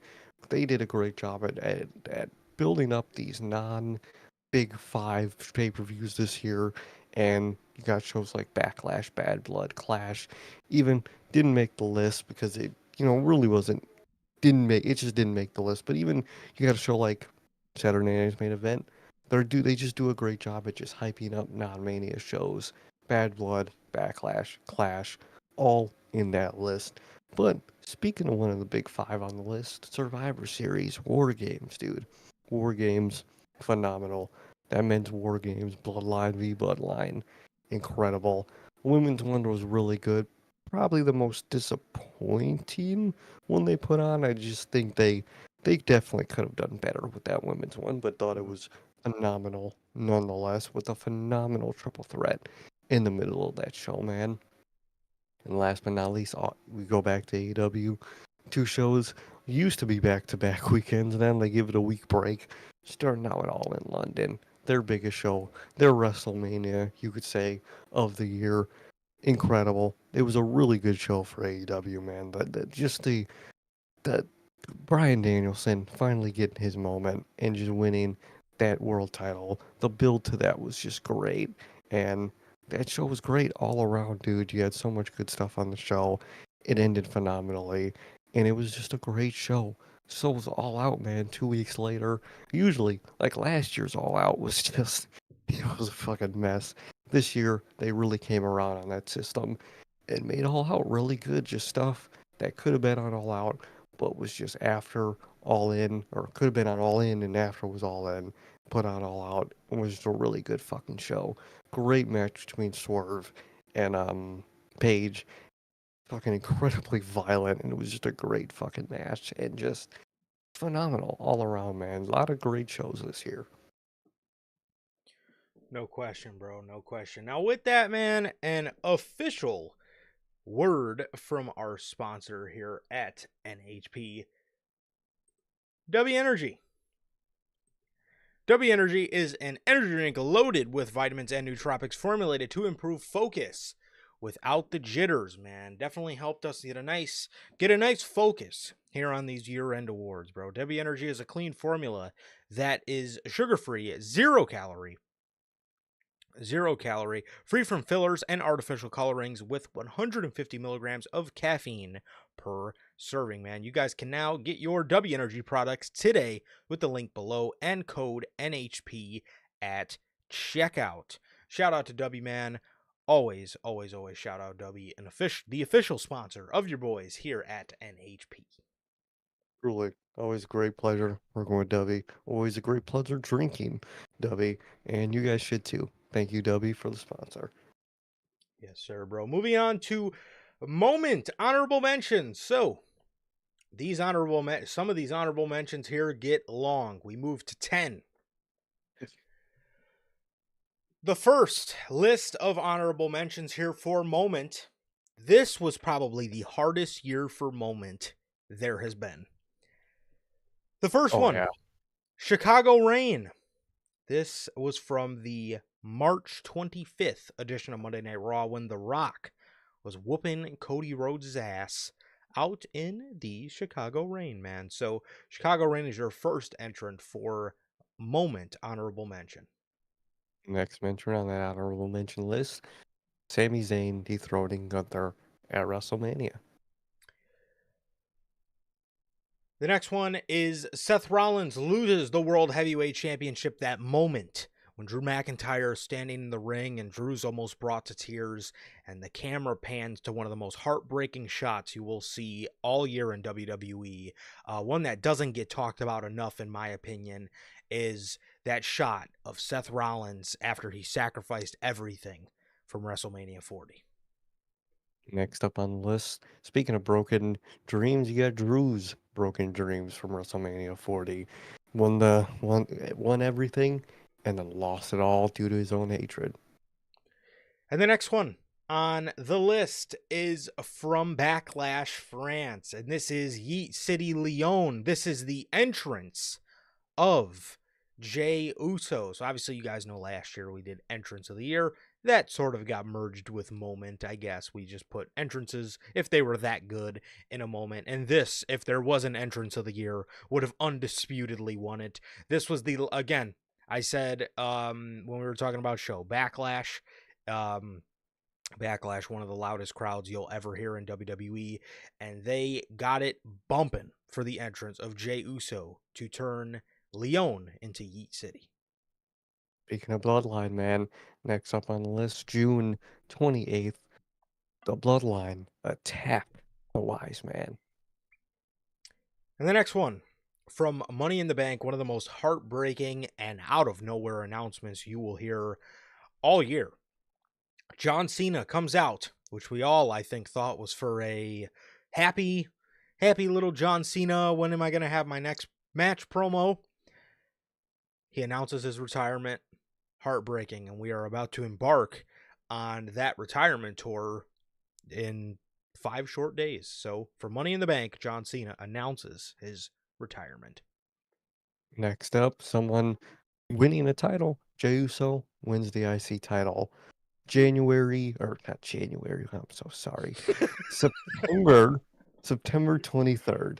My bad. John Moxley suffocates Bryan Danielson. This was the debut of the Death Riders from AEW All Out this year. We all thought John Moxley and them were coming out to save Bryan. We all thought they were letting them know, for all your success, the BCC is still together. And boy, did that take a turn for the worse as they beat down Bryan Danielson and suffocated the man from All Out. Next up and last, but certainly not least, Tsunami State. Bronson Reed hitting a tsunami off the War Games cage right on some tables at none other than Survivor Series War Games. Yes, and as he said from his tweet, bro, injuries are temporary, moments last forever. And boy, did he make one. Boy, did he. Here are your 8 nominees for Moment of the Year. Again, this was one of the hardest years upon moments you can even fathom in professional wrestling. Starting off, farewell to the icon, the retirement of Sting from AEW Revolution. Next up on the list, Cody Rhodes finishes his story, the story, at WrestleMania 40. Swerve the Eighth, Swerve Strickland, celebrates after his win over Samoa Joe to become the 8th world champion in AEW history. From Dynasty. Next moment. Sorry. No. Next moment on Dynamite, July 10th, the night that Timeless died. Mariah May turning on Tony Storm. Bryan Danielson goes all in and finally captures the AEW World Championship in a truly, truly heartwarming moment from AEW All in London. Next up, another Dynamite moment on September 4th. Hangman burns down Swerve's house. And from November the 8th, the OG Bloodline are back. The OG Bloodline got back together. They all threw their ones up shoulder to shoulder for the first time in a long time, man. This was amazing. This this this here made grown men cry. The OG Bloodline getting back together from SmackDown, November the 8th. Speaking of making grown men cry, Raw, December 2nd. Sunset on the New Day because Kofi Kingston, Xavier Woods turned their back on their brother, Big E. Sir K, amongst the moments of the year, where does this rank for you as difficulty of placing these? Because we had a tough time with this, and this list had to be revised more times than I can count. Oh, so many times where we go, oh shit, forgot about that. Oh god, how do we not include that? Oh man, how do we take this out and add this in? Insane. And I'll tell you guys, this one moment for me, still not on lock for my winner. It's still up in the air a little bit, and it was the Oh, last one I even thought about finishing. And I don't even know if it's still finished yet for me for choosing who wins and whatnot, man. But it's just so fucking difficult because you got so many fucking moments this year. The end of Sting, the greatest old man run of all time, is just incredible. Did it so well. Farewell to the icon. Was truly a sad farewell, man. You got Cody finishing his long fucking awaited story. Fucking had to go through a whole WrestleMania lost, a whole nother year of build, a whole nother fucking Royal Rumble win to get to that shit, and it finally happened, and it was beautiful. It was great. Really was poetry from the Mania before, and was just fucking phenomenal. Incredible fucking moment. Swerve Dynasty winning AEW World Title. Great fucking moment. Just incredible. Something that been built up since Swerve came into the company, since they botched Swerve's debut. I'll always remember that. It's when they botched Swerve's debut by fucking Tony Schiavone. You see his fucking name on the list during his debut to winning the world title, man, in a great moment during a great feud, dude. And it was fucking great. Speaking of greatness in AEW, dude, fucking Tony Storm, dude. Tony Storm, ugh. Mariah Bay. Incredible story that's still ongoing in a phenomenal way. The way they did that segment was so shocking. I didn't think they'd do it like that, and they did it like that. And it was just incredible from the camera work to what they did to just Mariah May's energy and her just it was insane, dude. It was phenomenal. Did not think it was gonna go down like that. It went down like that. That shit was fucking phenomenal, man. Speaking of phenomenal, man, Daniel Bryan. You go from someone like, you know, a sad moment but great moment to farewell to the icon to Bryan. He finally did it. He finally locked in, went all in, and Mm. he won the AEW World Title, man. It was great. It was so amazing. Crowd went crazy. The match was phenomenal, and it was career title, and he won the title, man. So beautiful, beautiful fucking moment from Bryan to encapsulate a great pay per view, man. Next up, still talking about AEW, man. Talking going back to Swerve, a beautiful Swerve and Hangman. If we had a category for rivalry of the year, this very well might win it. Hangman, Mhm. Swerve, phenomenal fucking rivalry all year, and this was the moment of that rivalry. Hangman burns down Swerve's childhood home, sitting in front of it on the chair, probably fucking sweating his ass off. Phenomenal fucking moment. Great fucking moment. Going back to WWE, man. OG Bloodline. I mean, it's what the summer built to in WWE, and it did not disappoint. All them throwing up their ones are all back together. Phenomenal. Sammy and Jay. You got Jimmy back, and then you got the GOAT, OTC, Roman Reigns, back, all throwing up the ones, was a phenomenal fucking moment. Last moment of the year. That is, last moment on the list, man. Sunset on the New Day, man. What a way that I didn't think they would do that, man. I was just so shocking, but so great and phenomenal, dude. Great fucking moment. Heartbreaking in all the right ways, and it was just an incredible, incredible moment. Yes, and I know that one meant a lot to you, man. I know the New Day is one of the. I mean, they were popular when you were initially got into wrestling, so I know that was huge for Mm-hmm. you. And I talked on the rewind how I thought AEW did fantastic with moments, and now as I'm looking at this, I just realized they have more moments than WWE than They WWE on do. this It's list. crazy. And they had some great moments, and like I said on the rewind, man, I really wish there was better building before and after these moments, but fantastic moments nonetheless. I mean, everything from Sting. I mean, again, we talked about how beautifully that was done and how perfect and just how perfect they played to just really give Sting that just fairy tale farewell, and it was so great. um then a couple months later to crown Swerve as the AEW champion was a moment so long in the making, and it was something that everybody wanted to see, and everybody wanted that for him, and everybody was so happy for him.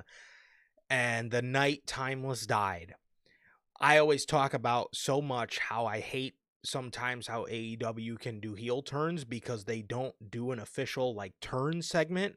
It just happens over time where it happens. It's just something that there's no turn, somebody leaves or walks out, and then the next week they're just a super heel. So I talk about all the time how a lot of AEW turns don't make sense. This was quite honestly probably my favorite AEW women's moment of all time. They did that so perfectly, bro. Mariah May did not wait any longer. She won the Owen. Everybody knew she was facing Toni Storm. So instead of waiting weeks to turn on her or having her turn on her after their match at All In, Mariah cut right to the chase, got what she wanted, which was that title match, and immediately knocked Toni Storm in the head with the Owen championship. She knocked her in the head with the championship. Mariah mentioned in a promo that this was Tony's greatest performance, and this very well up until this point in her career was her greatest fucking performance, bro. Toni Storm crying, yelling Mariah's name because she's just so distraught with what is happening. Tony, again, you can see the look in her face in the picture, bro. She's crying. She's hysterical because of what is happening, bro. And Mariah May's just disgusting energy was just it boded for the most perfect AEW women's segment ever in my honest opinion. Speaking of perfect moments, bro, Bryan Danielson going all in and becoming the AEW World Champion. This was something we all wanted for Bryan, and it was just so beautiful to see him get that moment with his family. It was like a modern day Yeselmania. So, Mm. and from heartwarming moments to deranged, sadistic moments, Adam Page burning down Swerve's house. This man walking through that house, just going in on Swerve's childhood, and then you can hear him start to pour gas all over the house. Then for him to walk outside of the house, sit in Swerve's dad's chair, light that match up, throw it on the ground, and everything went up in flames as Swerve lost his mind. This was so perfect. And this moment right here truly made the deranged cowboy character that we all love what it is. Now, obviously, they fucked it Mm-hmm. up since then. But in this moment, he was. I was sold on his heel character. And as for WWE, Cody finishing the story, Wow, the moments leading up to this, even, dude. Roman Reigns choosing for Seth Rollins to ultimately meet his fate, which ultimately costed him the championship. The end of that run, the end of the 4-year title run, the triple crossroads, man. Michael Cole yelling "Finish your story" as the ref counted 1, 2, 3. Man, I mean, the emotion into this, man. Cody finally bestowing that championship to his mom, and holding that championship up in the air, and obviously looking up, speaking to, I'm sure, who we all know as the man, the myth, the legend, Dusty Rhodes. It was an amazing moment. One of the most heartwarming moments you'll see all year. Speaking of heartwarming moments all year, the OG bloodline are back together, man, after weeks of Jey Uso not, you know, being okay with Roman, but still wanting to be there for his family, then bringing Sami Zayn back into the mix, and Sami and Roman having their troubles. For those guys to all get back together was an amazing, heartwarming moment, and something that you absolutely love to see. And it's something we all anticipated since the beginning of the year, was seeing all these guys back together again. And one thing that we definitely didn't anticipate all year was the New Day reunion, bro. Everything seemed to be going okay the week before. Kofi and Woods absolutely ripped into each other for the return of Big E. Big E came out looking to solve problems, man. He wanted to be their manager, and they turned on this man, bro. They turned on this man so hard in a moment that I don't think anybody expected. And they left Big E. They left Big E walking out of the arena with his head down. Power of positivity gone. It was an amazing moment, and it was just a moment that nobody expected. And again, I always talked about for years how everybody was like, "Oh, the New Day, they don't need to turn heel on each other. They need to all break up peacefully and rep positivity." I was the exact opposite because of that exact reason. I thought negativity is going to be the biggest intrigue in the New Day story because of how positive centric they are. And what did me and Sir Mhm. K say for fucking years? And we were dead on with all of it. Look at that. Those are your moments of the year and why they mean much to me and Sir K, and why they are the very best moments of 2024 to be decided, man. So, for match of the year, honorable mentions for match of the year. Starting off from night one of WrestleMania 40, Rhea Ripley versus Becky Lynch for the Women's World Championship. Next up on the list, another WrestleMania 40 match, Sami Zayn versus Gunther for the Intercontinental Championship.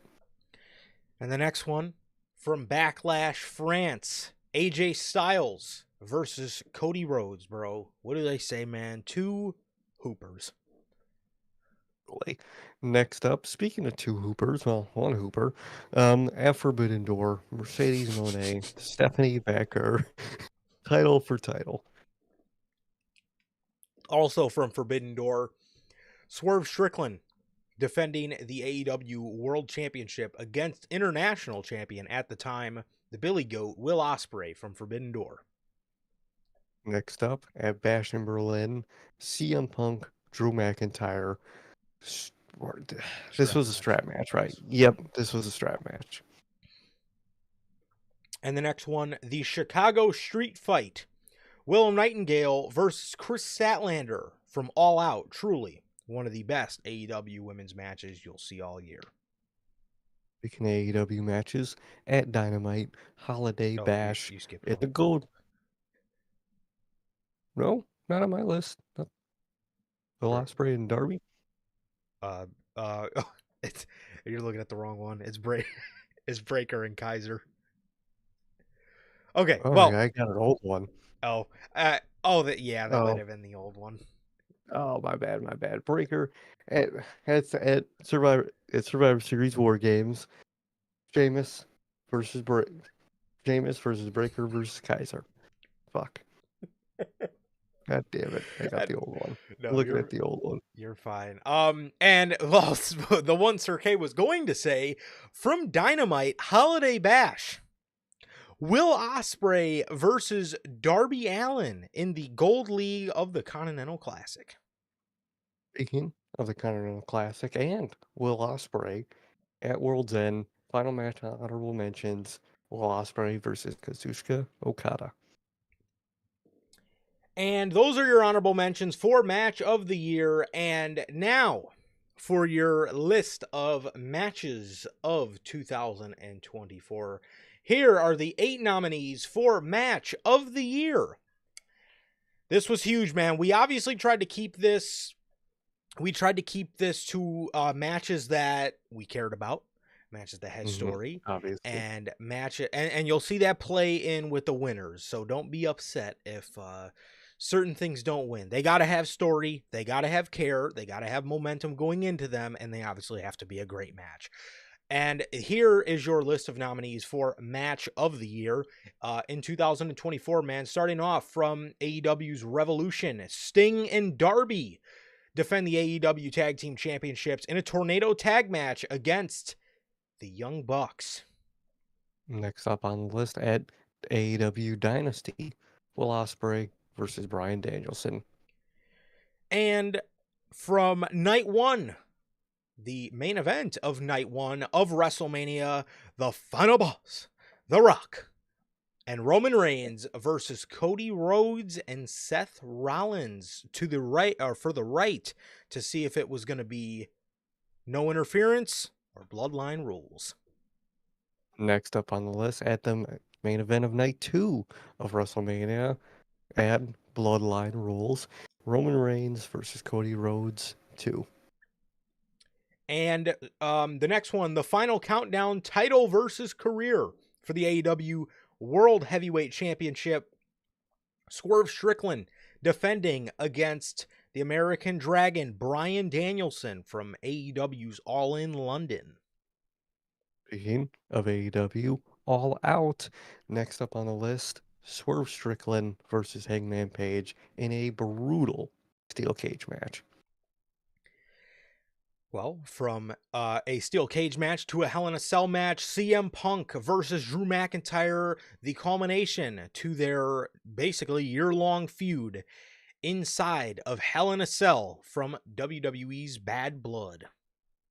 Last but certainly not least, at Survivor Series War Games, OG Bloodline, Roman, Sammy, Jimmy, Jay, and CM Punk versus the new Bloodline, Solo, Jacob, Tomatonga, Tongaloa, and Bronson Reed in War Games.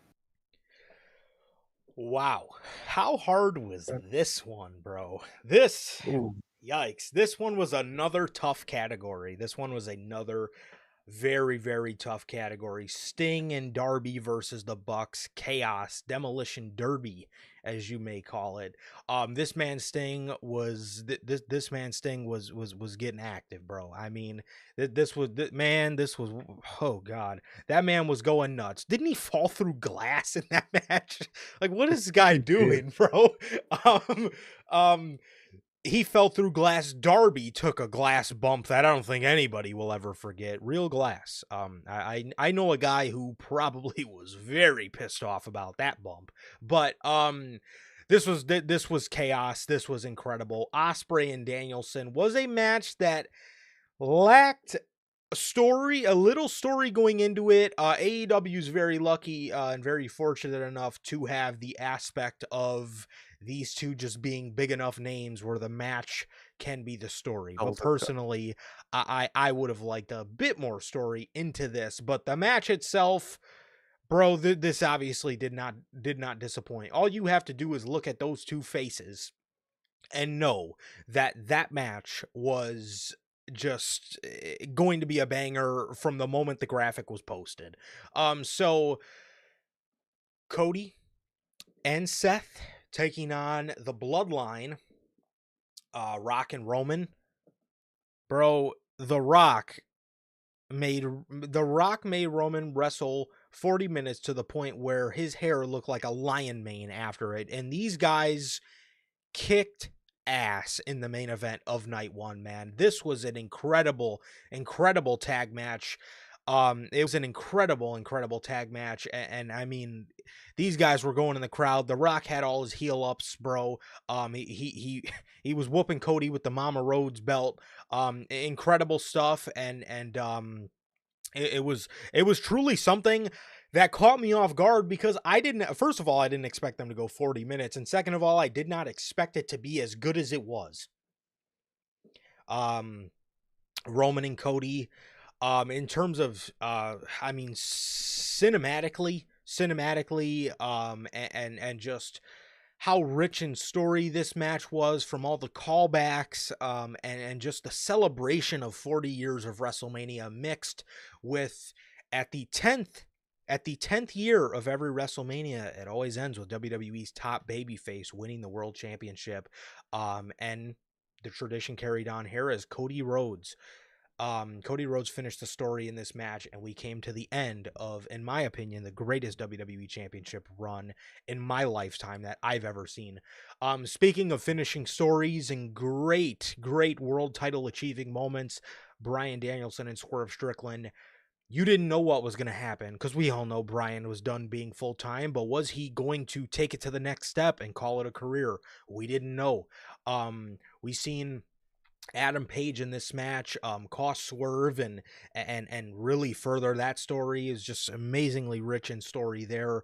And Swerve Strickland and the story of Swerve Strickland taking Danielson lightly. Beautiful. Adam Page and Swerve from All Out, truly one of the most violent matches known to man, and one of the most violent matches you will ever see. The Needle, the Cinder Block, amazing. CM Punk and Drew McIntyre really brought a lot of people back to old WWE and the violence that used to occur in old WWE. This match, dare I say, brought Hell in a Cell back on the map, and they did a tremendous job at that. And what I coined as my favorite War Games match since its return in 2017, the OG Bloodline, as well as CM Punk versus the Bloodline, Solo's Bloodline. Like I said, if you love story, there's no way you did not love this match. This was the most story-rich War Games match we've ever seen, and it made for, like I said, my favorite one since its return in 2017. This was a beautiful Survivor Series main event. Truly was, man. This year with matches was just incredible. Revolution, Sting, Darby, Young Bucks, incredible chaotic ass match. Sting last hurrah was going crazy, going through glass and shit. 60 something years old going through glass was crazy as hell. Match was phenomenal, and it was just greatness to see, man. Truly greatness, and it was a perfect way to send off Sting, man. You got matches like Will Ospreay, Bryan Danielson. One where hitting the graphic actually paid off, man. You got big enough names, Will Ospreay and Bryan, to where just the match itself sold me, and just the quality of those two guys sold me. Thought it was that great. In-ring work was phenomenal, man. Like you said, could have used a little story. That'll always just be an improvement. But it didn't end up being a detriment to the match, which is just goes to show how good those two are, and was just a phenomenal fucking match. Um, Now, if you're talking about story, you go for WrestleMania, Rock, Roman, Cody, Seth. Incredible build to that match, from the Vegas press conference to obviously what happened in the match was just incredible. You had the final boss with all his fucking heal ups, fucking water bottles stashed around like fucking Resident Evil stashes the little plants you use to heal up, was just incredible. And just the appearances and just the story of the match, dude, it was just great, dude. The moment of Seth, just, with Roman, incredible. Cody facing off against it was just an incredible match through and through. which obviously that result bled into the Mania to the main event of the next night of Mania. Roman, Cody, number two, was phenomenal, dude. They ran it back obviously from the year before, and it was just poetry. It rhymed so well with their first Mania match. It was just so great. And Cody ended up doing it. He finished his story, and it was truly phenomenal. Phenomenal for Cody, instead, and phenomenal for Roman Reigns, which was the end to probably the greatest run in wrestling ever. And it was a sad but awesome end to Roman Reigns. Being Roman two belts was phenomenal, dude. Incredible end to everything. Speaking of incredible moments, All in London, Swerve, Brian, career title, and I was on the edge of my fucking seat, man. I was scared. Oh yeah. At any moment, Brian could have lost, and I wouldn't have been shocked. I really wouldn't have been shocked. So that was truly a fucking nail biter of nail biters. And Brian did it. He got his moment, got his title, and the match was phenomenal, man. Phenomenal with the story. That's what you like to see, man. Speaking of phenomenal, next up was more brutal than anything, man. The steel cage match, Hangman, Swerve, fucking culmination of their incredible feud, dude. And it was just pure violence, cinder blocks to that fucking needle. Oh man, that needle spot was just so goddamn brutal, and Yeah. it was just so great. Those two literally wanted to kill each other, and I'm shocked they didn't. But it was great nonetheless, dude, and phenomenal fucking match. Speaking of phenomenal brutal matches, CM Punk and Drew McIntyre, the first time we've genuinely see blood in WWE for years, and it was all worth the wait, dude. CM Punk, Drew McIntyre, blood feud, which it result in a lot of blood in that match for their feud, and it was fucking great. Those two were just trying to hurt the fuck out of each other, and there was just great moments. The ref trying to fucking clean up Drew, and Drew shoving the ref away. It was just great moments in a great match, culminating in a fucking great story, man. Speaking of culminating a great story, last but certainly not least, OG versus New Bloodline War Games culminated the whole summer for WWE, for, Survivor Series War Games. And boy, did it not disappoint. One of, if not the best War Games match of all time. I still don't know. Still up in the air for me, but Okay. it's either second or first, and that's phenomenal nonetheless, dude. Incredible match, incredible story, incredible moments in that match, dude. Insane. Loved them all. Yeah, and going back to that Swerve and Page match, dude, I think what differentiated that match from steel cages for me is I'm normally not too big of a fan, especially nowadays. I feel like every steel cage match we see somebody go up to the top, and it just we didn't Pop get that right in this in. one. We didn't get it. It was literally just these two just using the cage to just keep beating the shit out of each other, and I think that's what differentiated it and made it so special from the typical cage matches we're used to seeing nowadays. Truly was, dude. Truly was so different and so refreshing.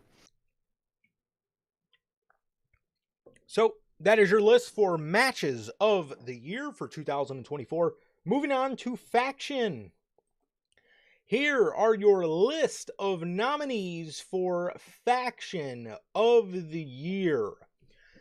Starting off, we have the Elite. Next up, we have Solo Sikoa's Bloodline. Next up, speaking of the Bloodline, we have the OG Bloodline.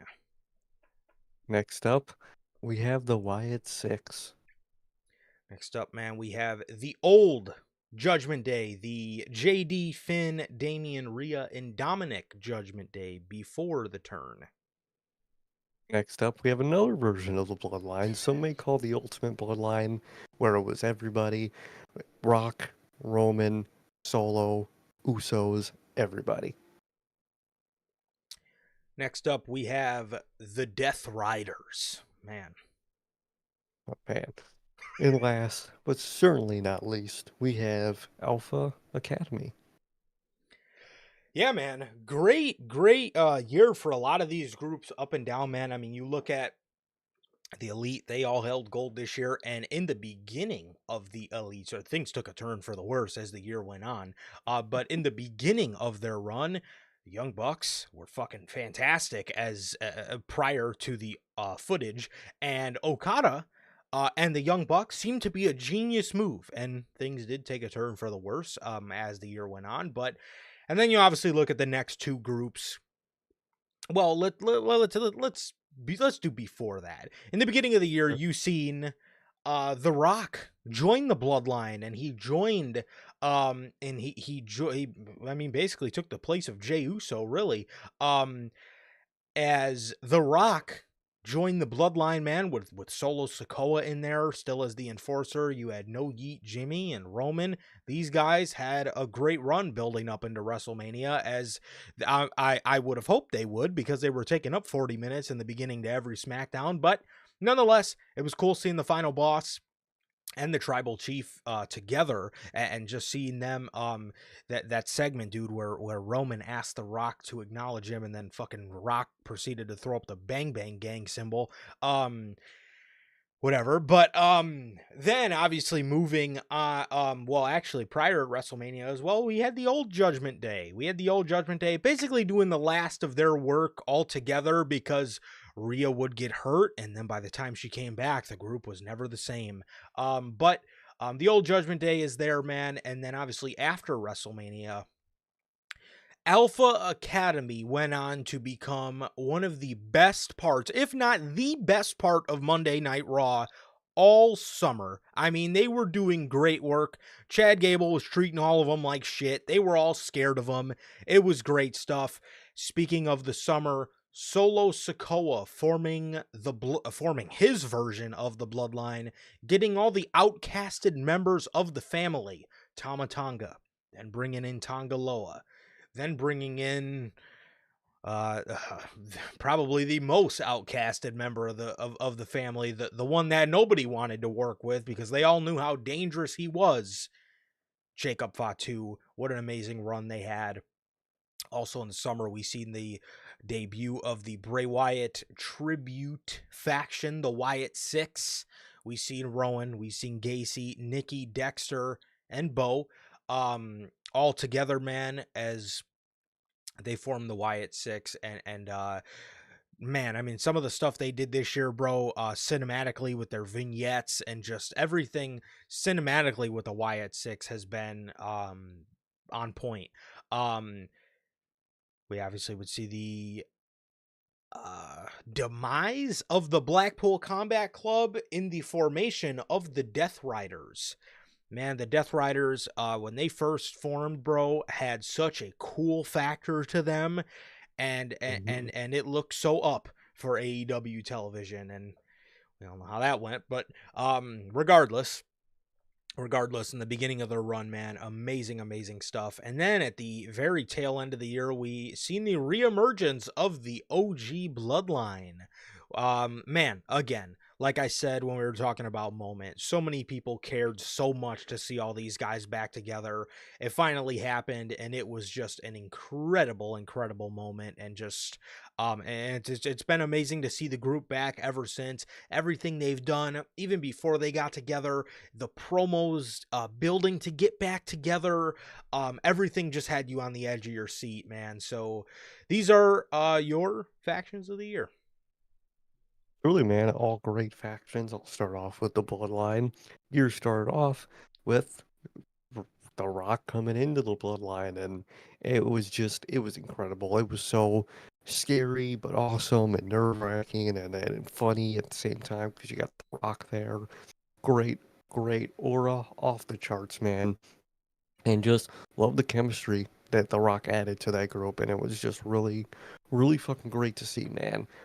Next up, you're looking at the Bloodline list. You have Solo's Bloodline.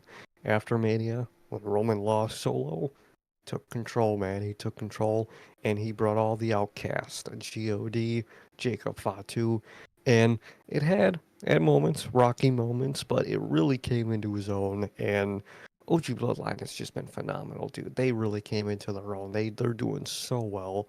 And they keep that energy, man, and they're doing fucking great. And I love Solo's bloodline. I think it's a perfect formation of guys that all just fit each other so well, and it really is phenomenal, man. Lastly, on that bloodline list, we have the OG bloodline, who all return and reform together to, obviously make the OG bloodline, man. Usos, Sammy, Roman. Obviously, you talk about chemistry. Those four might have the best chemistry i in the business ever between guys, and it's always so great to see them and they're backstage and in the ring cutting a promo. Doesn't matter. Chemistry always off the charts, man. They'll always be on that list of faction of the year, man. Another faction for WWE, man. You got the old Judgment Day. Um, yeah, man, does comparison really help a group, man? Comparing them to now to what they were, is just a night and day. The old Judgment Day was truly phenomenal, dude. They might have ran its course a little bit, but overall, in the moments, it was great. You had Finn, you had JD McDonagh, dude. You had Damian Priest, who was really helped balance him out with everybody else there. Rhea Ripley, of course, probably the standout always of the group. And then you had Dom, dude, who really came into his own with the Judgment Day, and everyone just culminated and mixed phenomenally together. For that group, dude, they really did. That was a really good group. They had a really good breakup story, man. Come on, what are you laughing at, man?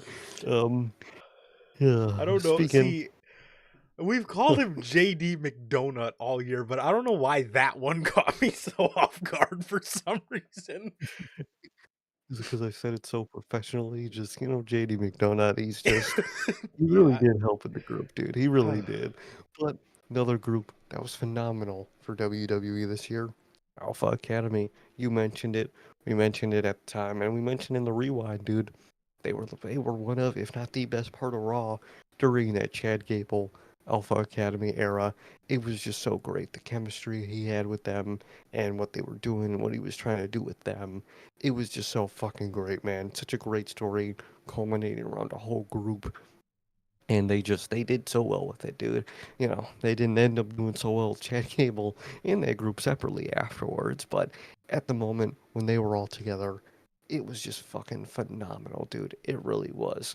Speaking of a group starting phenomenally and, culminating into something else, Death Riders, man. What a fucking formation. Came in, abandoned, the Blackpool Combat Club and took out Brian, and man, it was great. Their vibe was, and to an extent still is, incredible. I love the whole keep the title in the suitcase. They just show up to the show in their own truck, and they come in and wreck shit. Now they ended up just wrecking jobbers for the most part, but vibes immaculate. They went crazy. They added Pac to the group, and it was just the perfect person to really add. I really am glad they added Pac to that group. He does really fit that vibe so well, Mhm. and idea of the Death Riders is just so great, and they really are cool as shit, man. And lastly, certainly not least. Oh, wait, no, I'm not. There's not. This isn't last. This is second to last. The Elite, dude. They started off the year really good, as the Elite always do, man. Heel turn, wasn't sure at his first, and then I ended up coming around to it. It ended up being really good for that first half of that Elite run. It was really good. Young Bucks really came into their own as evil EVPs. Okada was a great addition, obviously, to the group. Jack Perry tried. He wasn't bad. He was there, and when he first joined, it really wasn't bad. And now the group, obviously, we all know what ended up happening with the whole takeover storyline and whatnot. But before that, the Elite were doing really good, man, and they were obviously a faction of the year, man. Lastly, certainly not least, you got the Wyatt Six. Incredible debut of literally killing the competition, killing it, coming in, and it was great. The crazy look, crazy vibe, man. And it was so awesome and sad at the same time seeing them come in and form. It was just so it was heartwarming. It really is, dude. In a weird way, this dark, evil ass group was heartwarming, and they didn't have the best year. I got my problems with the way they're booked, man. But overall, dude, they're a fucking phenomenal group, dude, and phenomenal formation of guys and girls. And they have all the potential. It's just a phenomenal fucking group with such creative people behind it, man. But a lot of great factions this year. Yeah, and two, you were talking about with the Death Riders, man. I think one of the things that also was so cool with the Death Riders in the beginning that we don't see anymore, bro, is in the beginning of their run, they used to cut these cool promos about how something was happening and there was something that nobody knew was going on, and now they don't talk about that I anymore. So it's kind of they don't. it's just a bunch of fluff now, which I don't know what happened to what was going on. I don't know what, I guess it's not going on anymore, but I don't know what was up with that. But those are your nominees for faction of the year. Moving on to tag team of the year. Starting off, this list is hard for all the wrong reasons. It is. Starting off, we have the Young Bucks. Next up, we have the Bloodline, which is in a way God, Yeah. Tomatonga, Tongaloa. Next up, we have Johnny Gargano and Tommaso Ciampa, DIY. Next up on the list, we have the new to WWE Motor City Machine Guns. Sting and Darby Allin. Next up, we have the New Day. Fraxium. And lastly, but certainly not least, the War Raiders. Yes, the War Raiders. The War Raiders is true, man. We're not talking about the Not the Viking experience, the Viking Viking, Raiders, the fucking whatever, yeah. the Viking boys, whatever the emo Vikings, whatever. Just the War Raiders. Finally. the, this was very hard. This was a very hard list. I'm not gonna lie to you guys, man. And honestly, there's not really too much gassing up I can do for most of these tag teams, but for the ones I can gas up, Motor City Machine Guns won the titles like 3 weeks into their run. Fraxium put on a bunch of great matches with a bunch of tag teams nobody even knows in NXT, so you got to give them props for that. Sting and Darby Allin really made you feel for Sting's retirement and really just added so much to that. The New Day added a completely new take on their character. And the War Raiders won the tag titles pretty early on into their return. Again, I honestly can't really gas up these tag teams too much because it has not been a because it has not fucking been a good year at all for tag teams, bro.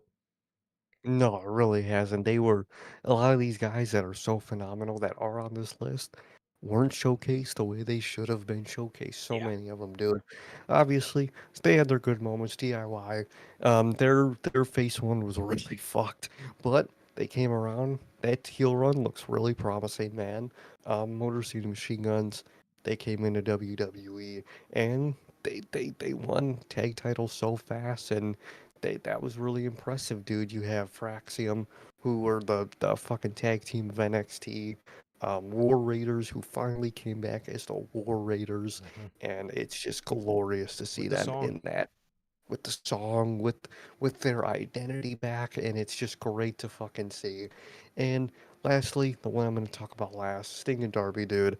The fact that just a singles guy and an old man is on this list is shouldn't be. At the end of the day, these two shouldn't be on this list, but they are. That's how good they were. Yeah, won the tag titles this year and put on an amazing retirement match. I will say too, the Bucks. The Bucks started off the year great. Okay, the Bucks started off the They year did. great. Tama Tonga and Tongaloa had a rough start. There was some good matches sprinkled in there, man. But again, like Sir K said about the showcase thing, it's just like they did have great matches showcased in there. It's just like they never really got the showcase that they should have. I mean, this is the fucking Gorillas of Destiny here, bro. And And Tangaloa did very good, man. I know he had a rough start to his WWE run. I mean, he was botching all over the place, bro. We remember all that, but I mean, or as he settled in, it got good. It's just Mm.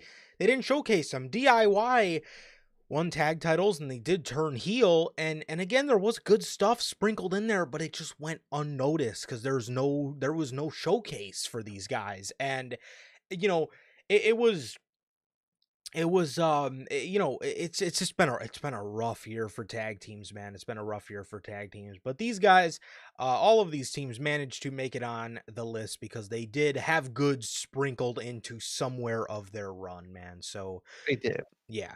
So again, even though Showcase might have been off or maybe their booking fell off, a lot of these tag teams, man, just a lot of these tag teams had a bad showcase problem, and it goes amongst all companies. Um so yeah, man, these are your nominees for tag team of the year. Moving on to women's superstar of the year. Hmm. Starting off, we have the Eradicator. We have Mommy. We have Rhea Ripley. Next up, we have Rhea Ripley's biggest rival this year, Liv Morgan. Next, we have Timeless. I mean, hell, even the work she's doing now is not timeless. But regardless, we have Timeless, Tony Storm. Next up on the list, we have her greatest enemy this year too, Mariah May. Next, we have current NXT Women's Champion, Roxanne Perez. Next up, we have future NXT Women's Champion, Stephanie Vacker. Speaking of future, we have Women's Money in the Bank, Tiffany Stratton. Next up, we have one of the women's four horsewomen, the only one this year that made the list. We have Bailey. Yes, sir, bro. So obviously no honorable mentions for Women's Superstar of the Year, man, but a lot of great women's stuff this year, bro. A lot of great women's stuff. You look at Bailey in the beginning of the year, the whole damage control story was just on point. You know, things sort of fell off for Bailey as the year went on. Tiffany Stratton won Women's Money in the Bank. Everybody, I mean, she's even in chat right now. Belle was tweeting about Tiffy in the Bank as soon as Mm-hmm. as It soon went as out. yeah, as soon as the year got started, right? So Tiffany Stratton, not only did she win women's money in the bank, even before that, do we all remember Perth? I mean, Perth, Australia loved Tiffany Stratton, and she's basically one of the most over women wherever they go. So everybody loves Tiffy time. Everybody can't wait, and everybody cannot wait until she finally cashes in that contract and really takes over the SmackDown Women's division. And I really hope that they do great stuff with her. Um, Speaking of their respective division, Liv Morgan, the obviously she returned this year at the Royal Rumble, and her whole story has just been on point this year, bro. The story with Rhea Ripley and the story of the revenge tour, and not even just taking the title from her, but taking everything from Rhea Ripley. I mean, she took away Dominic, she took away Judgment Day. I mean, she really she took damn near everything away from Rhea Ripley, man. And speaking of Rhea Ripley in terms of star power is the biggest women's wrestler on the planet right now. All eyes are on Rhea Ripley, and at all times when it comes to women in WWE, um, for pro- probably not always good reasons, but you know how wrestling fans are. But yes, all eyes are on Rhea Ripley, man. She is literally the main focus of WWE, and she is basically the head of their women's division, man. I mean, if you're looking at one woman that's the face of it, it's Rhea Ripley without a doubt, man. She has aura, she has the star power, she has it all, man. She is a stud. She is an absolute stud, and I can't think of anybody better, in all honesty, to be the true face of this new Triple H era of women's wrestling, man. I think Rhea is everything that they're looking for, and man. So yes, Rhea Ripley is Rhea Ripley is absolutely justified. Like I said, she's the biggest in terms of star power. She is the biggest women's wrestler on the planet. Um, on the planet. So um that and then obviously moving back over to somebody like Roxanne Perez. I mean, truly one of the most upping. I think a lot of people, you know, are reminded of AJ Lee when they see Roxanne Perez, and that's amazing to have. And she's a future stud in the making, man, and I'm so excited to see what she does. And I'm really hoping the call up happens this year. And speaking of hoping a call up happens this year, Stephanie Vacher. Stephanie Vacher, bro. I mean, bro, she was basically an unknown last year. Not a lot of people knew who she was, bro. And to go from that to that match with Mercedes that got eyeballs on her, and then obviously for her to come into WWE, man, and like I said, they're gonna make her a stud, and it already looked like it. And Stephanie's amazing, bro. But Mariah May, the emphasis on story this year with Mariah May, and just her performances in the ring, as well as Tony Storm, man. And I love just her. I just love her asshole character, man. I love it so much. I think she does a great job. I wish her booking was better at time, especially post Mhm. All In. But nonetheless, man, Mariah May makes the list. And last, but certainly not least, a timeless pick for women's for a nominee for women's superstar of the year, Tony Storm, bro.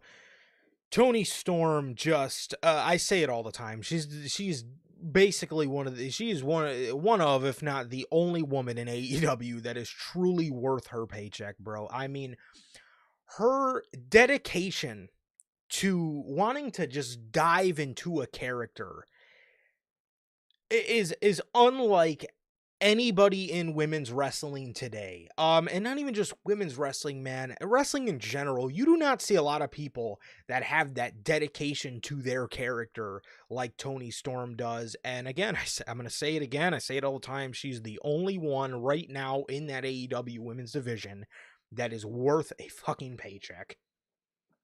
Oh, truly, man. Great year for wrestling. It really has been. You got people up and coming that really we found out about, at least for guys like us this year, is people like Stephanie Vacker, incredible names that you see for the first time and instantly just know that person's the future. It's people like her's future. Roxanne Perez, dude. I mean, incredible run in NXT this year, and everyone's just scratching, clawing, clamoring for her to be on the main roster. We think it's coming soon, and everybody's so excited she's going to fit in anywhere she goes on that main roster. Phenomenal year. People that are up and coming even more. Tiffany Stratton, dude. Miss Money in the Bank. I know wrestling fans, they're fickle, they're impatient.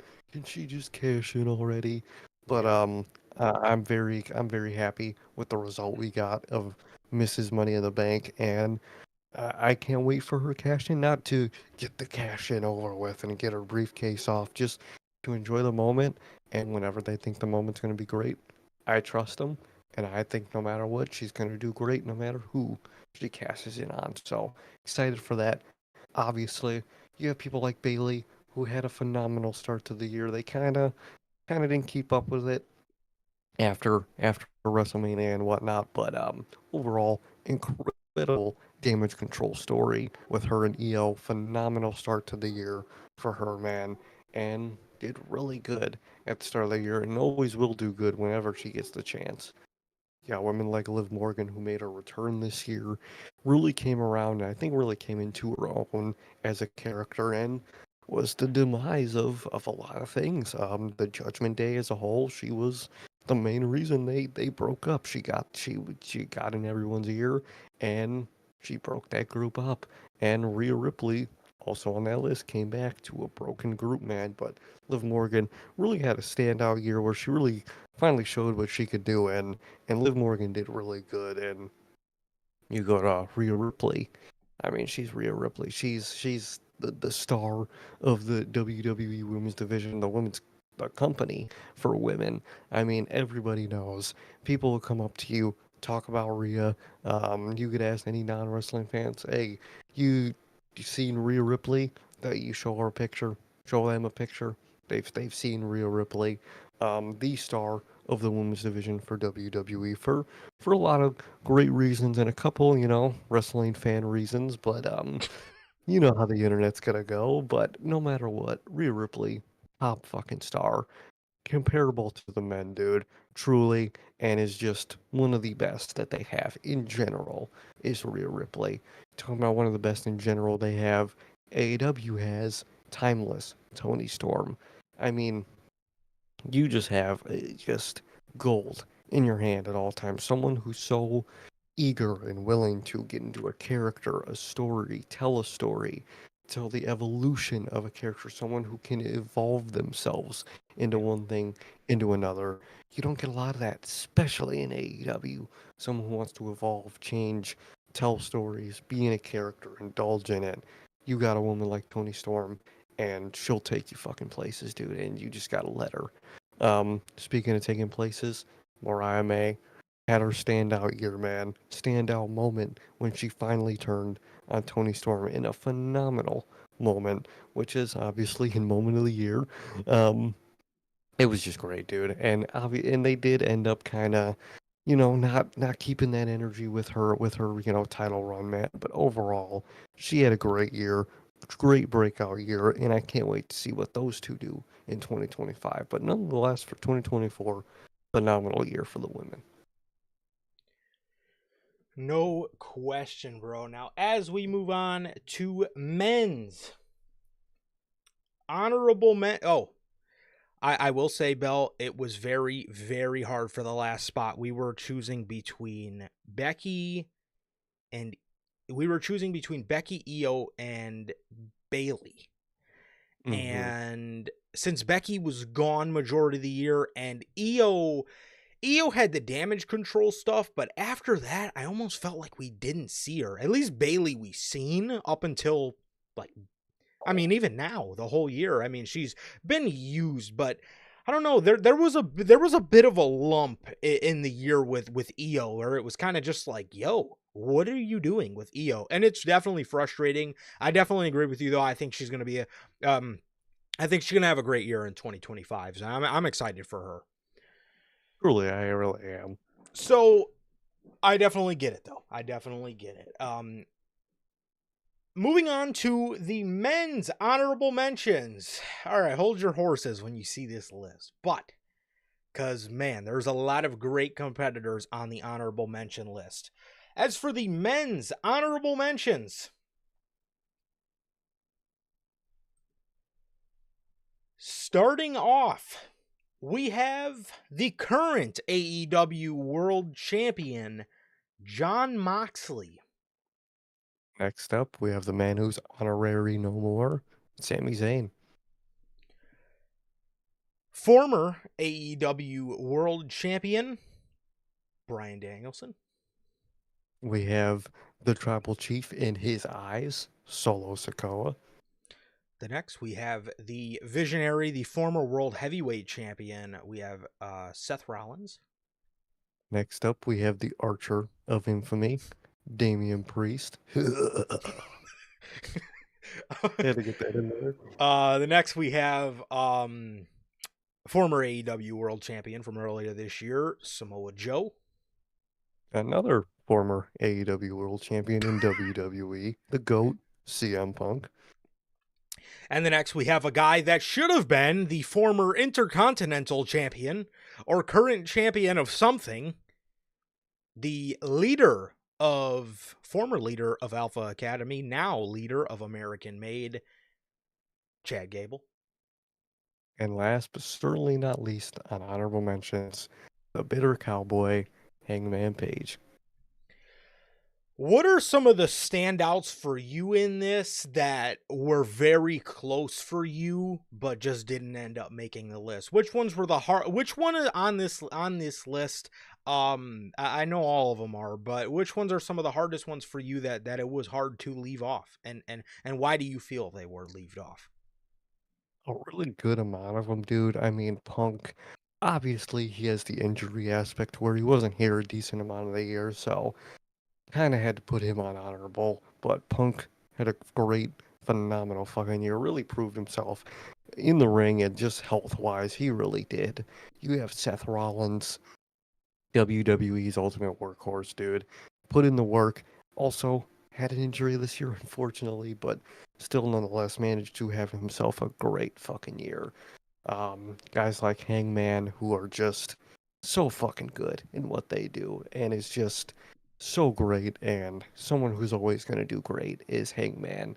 And you know what? My last one I might mention, last two actually, Bryan Danielson. Obviously, he had his big win this year, his big moment. And he's Bryan Danielson, dude. And whether he comes back or not, the mystery. He had a great and fucking phenomenal 2024. And then you got a guy like Solo, who really, I think, came into his own this year. And Solo did fucking great this year. And I can't wait for his 2025. Definitely. A lot of people will sit there and talk about how, Shit Solo's on him. not the, most the best in-ring performer and his matches are boring, but with the amount of just storytelling that he's told and how significant he's become in that bloodline story, it's very hard not to put him on that list. Very hard not to put a guy like Sami Zayn on that list. I thought he did tremendous this year. I thought he did tremendous this year. Also, very hard to not put a guy like Rollins and a guy like Punk on this list. But for a large majority of the year, yes, they were doing stuff. Yes, they were keeping themselves relevant. But overall, man, I think the names on the list were uh there, and they were well, they're more at least, and I think that the names on this list overall had better years to the point where it's hard to justify some of these guys, man. But being on the list, even though all of these guys had great years, you look at a guy like Chad Gable, is the best part about Raw all summer, and obviously, he was not used to the degree I would have used him, but he was still used and put in very huge spots that the company would only have to trust you for to put you in them, like going against the Wyatts and all that, being the first guy to feud with them. So he was put in very important spots. Damian Priest is a name that I think he did have a good year. I think he did have a good year, and I think he does deserve credit for having, decent matches, but overall, man, I just don't think his year was better than the names that are on the list, man. And it's really, I think what's huge here is, these guys all did have great years, they really did, but there were just names that were better, so and had more better and consistent years, I think, so, or a consistent year, I think. So now, Mm-hmm. for the main event, moving on to the men's Superstar of the Year nominees. Here is your list of the 8 nominees for men's Superstar of the Year. First up, we have former AEW World Champion Swerve Strickland. Next on the list is current WWE World Champion Cody Rhodes. The OTC, Roman Reigns. The WWE Heavyweight Champion Gunther. Drew McIntyre. Current IC title or current IC champion Braun Breaker. The Billy Goat, Will Ospreay. And previous Intercontinental Champion Jey Uso. Here is the list for the men's Superstar of the Year, man. Starting off with Swerve Strickland, bro. This year, this guy, he said at the World's End media scrum last year, 2024, it's no more subliminal shit. I'm going for my goals. I'm gonna do everything that I've set out to do. Obviously, the huge one being The huge one being win the world championship. That he did. He also accomplished 2 match of the year candidates. He also accomplished having one of the best moments out of the year, man. So Swerve had an incredible year, and this is going to be a year I think a lot of people look back at and say Swerve really cooked this year. As for everybody on this list, man, you think about a guy like Cody Rhodes. Cody has won. He won the Royal Rumble this year, two-time back-to-back Royal Rumble winner. Back-to-back Royal Rumble winner 2 years in a row. He went on to finish his story against Roman Reigns. He went on to have a huge moment of the year, the Chicago Reigns segment with The Rock. It was an amazing segment. He would then go on all summer to have very good matches. I wish his stories would have been a little bit better, but you had, the matches with AJ. They throw a random Logan Paul one in there. No story, but it was a fantastic match. The story with Solo Sikoa, the slight teases with Randy Orton, the story with Kevin Owens that started off as a friendly rivalry. And obviously, you see where that went at Saturday night. He brought back the Winged Eagle Championship this year. Huge year for Cody Rhodes. Roman Reigns. Roman Reigns started off the year. He started off the year, man, and it was a bit of a in that January portion of the year. It was a cold start. It was a cold start. After that whole Rock and Cody debacle happened, and then we started getting into that Mania press conference, the new bloodline with The Rock in it, things just got so much more intriguing. We ended up going to WrestleMania. We had the end of his 4-year title run, which is tremendous. It was a tremendous and sad moment, but it was tremendous nonetheless. He would then go on to be gone for 4 months, but still be the biggest star on SmackDown every week. We want Roman. We all remember that. He obviously came back at SummerSlam as this lonely OTC looking for his tribe, trying to fight Solo Sikoa, the face-offs with Jacob Fatu. The matches with Cody Rhodes and against Solo and Jacob have been great stuff, man. The War Games match, rich storytelling. And Gunther started off the year as IC champion, doing great stuff. Obviously with that championship. Ended up losing it to Sami Zayn's great stuff. Went on to win King of the Ring. Have a surprisingly very good, mixed with very surprisingly good matches with Damian Priest. Had a great match with Randy Orton at Bash in Berlin. Had a great match with Randy Orton at Bash in Berlin. Like I said, went on to do great stuff. Tell a great story, with Sami Zayn and their little mini feud going up to Monday Night Raw. Like I said, surprisingly a good program the first time around with Damian Priest, and 2 good matches with Damian Priest. And and then obviously having sort of entangling himself, I guess, into the Judgment Day stories. It's overall been a great year for Gunther, and the in-ring quality stuff never fails with him. Drew McIntyre. Wow. I mean, there's so much to say with Drew McIntyre.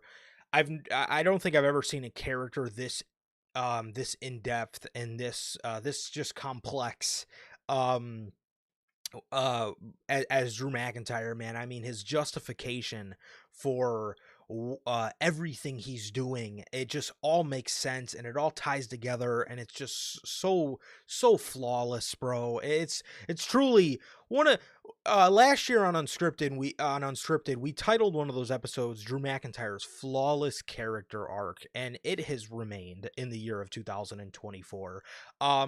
He did amazing, told the story with CM Punk, won the Elimination Chamber, won Money in the Bank, was a super highlighted match on WrestleMania, won the World Heavyweight Championship, main evented in Scotland, had an honorable mention as well as a match of the year candidate.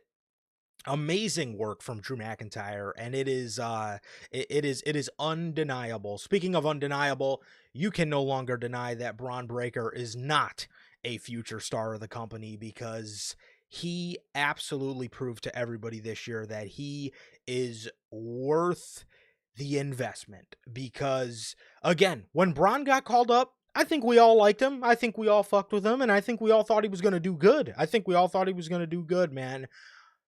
He did amazing. He did phenomenal. Good is an understatement for how good his first. He hasn't even been on the main roster a year yet.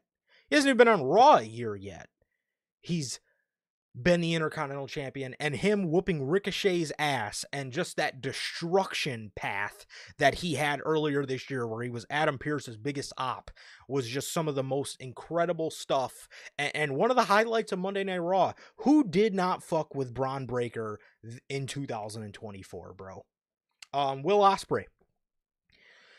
Mr. Billy Goat himself started not in AEW because we already knew he was coming to AEW, but he was not in AEW in the start of the year. We started off with the match against Takeshita. We then obviously had him go up against Danielson. He won the International Championship. He won the International Championship back in London. He had that bomb-ass Assassin's Creed entrance and had great matches with Swerve. He had great matches with Swerve. And what's so awesome about Will Ospreay is he spoke up a lot of times for the betterment of AEW. And what I'm talking about is that match with Swerve. He wanted to lose to Swerve to get Swerve over as the World Heavyweight Champion. And honestly, from that point, a lot of people took Swerve more serious because a lot of people thought, hey, Swerve's a placeholder for Will Ospreay. Will took the liberty to say, I want to lose to him, and I want him to beat me. That is a true leader, and that is somebody who I think is going to have an amazing...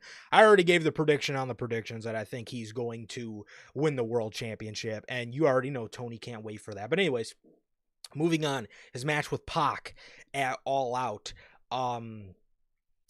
That triple threat at Wrestle Dream with Ricochet and Takeshita, Holiday Bash against Darby. 2 matches of the night in the same night against Fletcher and Okada in the same fucking night. There's a reason they call him the Billy Goat, and there's a reason he's an honorable mention. There's a reason he's a nominee for Men's Superstar of the Year. And last but certainly not least. Well, actually, that I stumbled upon that. But last but certainly not Yeet. The Yeet Master, Jey Uso. Jey, this year, man, okay, where do you even start? So, this man out fucking sold CM Punk and Roman Reigns in merch. He had Lil Wayne, it was ass, but he had Lil Wayne perform him out to the ring. At WrestleMania. We're going to leave WrestleMania at that. We're not going to talk about Jey Uso and WrestleMania at all anymore, but at least for WrestleMania 40. I hope he does a lot better at WrestleMania this year. He outsold Roman Reigns and CM Punk in merch. This fucking guy, bro, had the loudest entrance I think I've ever heard in my lifetime at Backlash France. Turned Lyon into Yeet City. He fought Damian Priest for the World Heavyweight Championship at said show. He would then go on all year to be wildly popular, be insanely popular, and Things sort of cooled down there towards the end, towards the middle, towards SummerSlam. Things really picked back up after that, man. He was in the Money in the Bank match, didn't win it. As we sort of got into September, this man finally attained a goal that was set by him a long time ago because his uncle Umaga did it, and he finally achieved it, winning the Intercontinental Championship and introducing a new Intercontinental Championship, as you can see it around his neck with the blue. Everybody loves that little splash of color they gave to it. And Jey Uso brought that into it, or introduced that when he won the IC title. He would obviously get cost the championship, which would then add to him and the reformation of the Usos and the OG bloodline. He had an amazing year, and he is, again, one of the most wildly popular guys in WWE. And for that, he is a nominee for Men's Superstar of the Year. Truly, 2024 has been incredible for all these guys. You got guys like Swerve who had their main event come up, won the world title in AEW, and just had a phenomenal fucking year for himself. Really came into who he is and his star power, his level of star power this year. And it was just incredible to fucking see, dude. Swerve is one of my favorites in AEW. And I'm so glad he had the year he had. World champ, insane feud with Hangman before and after world champ, dude. Incredible run from Swerve. Had Prince Nana by his side. Always great to have him by his side. And just a phenomenal act through and through, head to toe, bell to promo. Great guy. Great just run from Swerve Strickland this year. Talk about another guy with a great run. Cody Rhodes, man. I mean, what is there not to say about Cody Rhodes in the year of 2024? Start of the year was scary. I, I didn't know if The Rock was going to come in and shoo him out or come in and beat him, or we didn't know what the fuck was going on, man. But we had hope. We had the we want Cody, and we got Cody. He go into WrestleMania, and he finally finished his story of winning the WWE World Title and ending the reign of the Tribal Chief, man, did phenomenal. Later in the year, went to have solid summer, but it had a really good fall and winter season so far from KO. Phenomenal feud with that, to which breeds some edge into Cody Rhodes. There's much less of Boy Scout Cody right now, and we're getting that bit of fire under Cody Rhodes that we haven't seen in a while. That is really great to see, man. So Cody, great fucking year. Still world champ and very well may be world champ post WrestleMania again, dude. So great year for Cody Rhodes, man. Speaking of a great year, even in loss, Roman Reigns, the original tribal chief, man, from mixing it up with Rock in the beginning to them, being together with the bloodline, full fucking power, to come to WrestleMania, loses it all, man. I mean, it was just so unfortunate and sad, but great at the same time. A great sadness. The tribal chief was bested in a glorious fashion, dude, and spent the whole summer building up to his return. Fans were hyped, fucking chanted his name every week whenever Solo would be on screen. When even Solo wasn't on screen, they would chant for their tribal chief Roman Reigns. Come SummerSlam, he would return gloriously.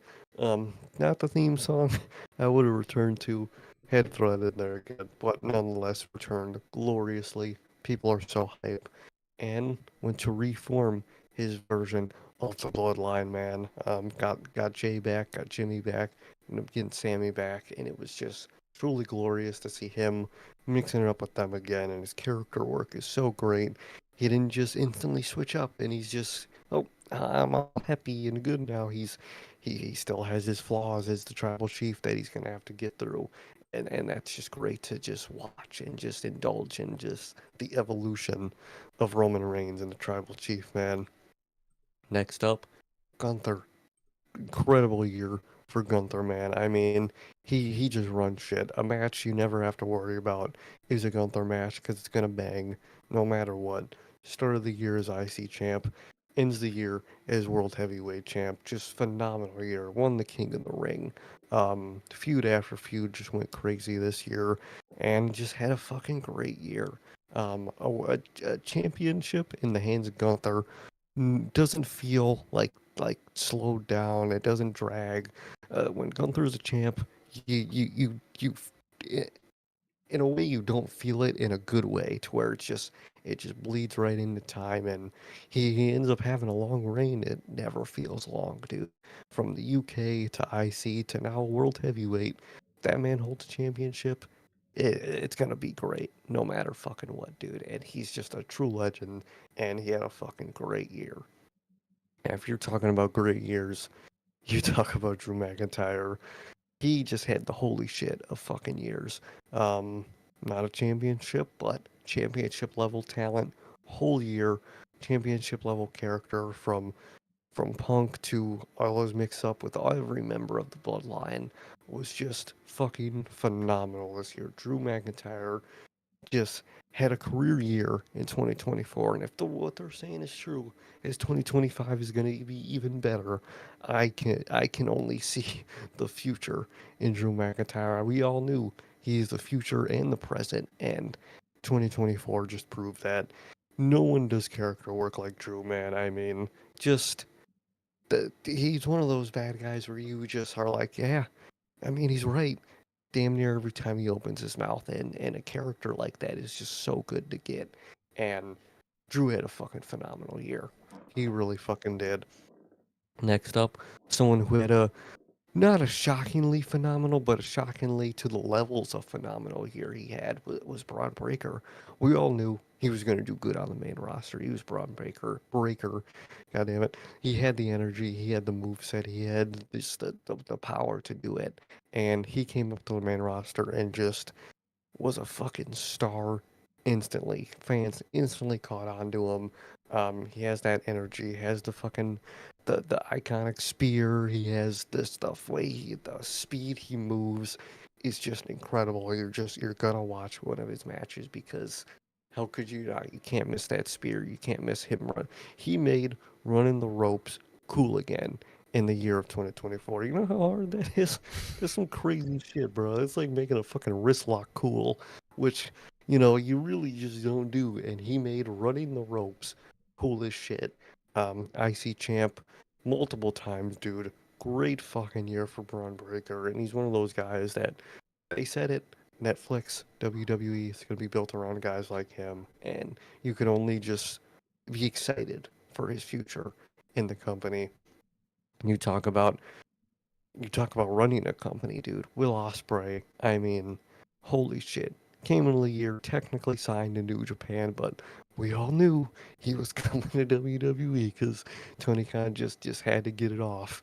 But he finally came in officially, and man, oh man, is Will Ospreay just a gem to have for AEW to have?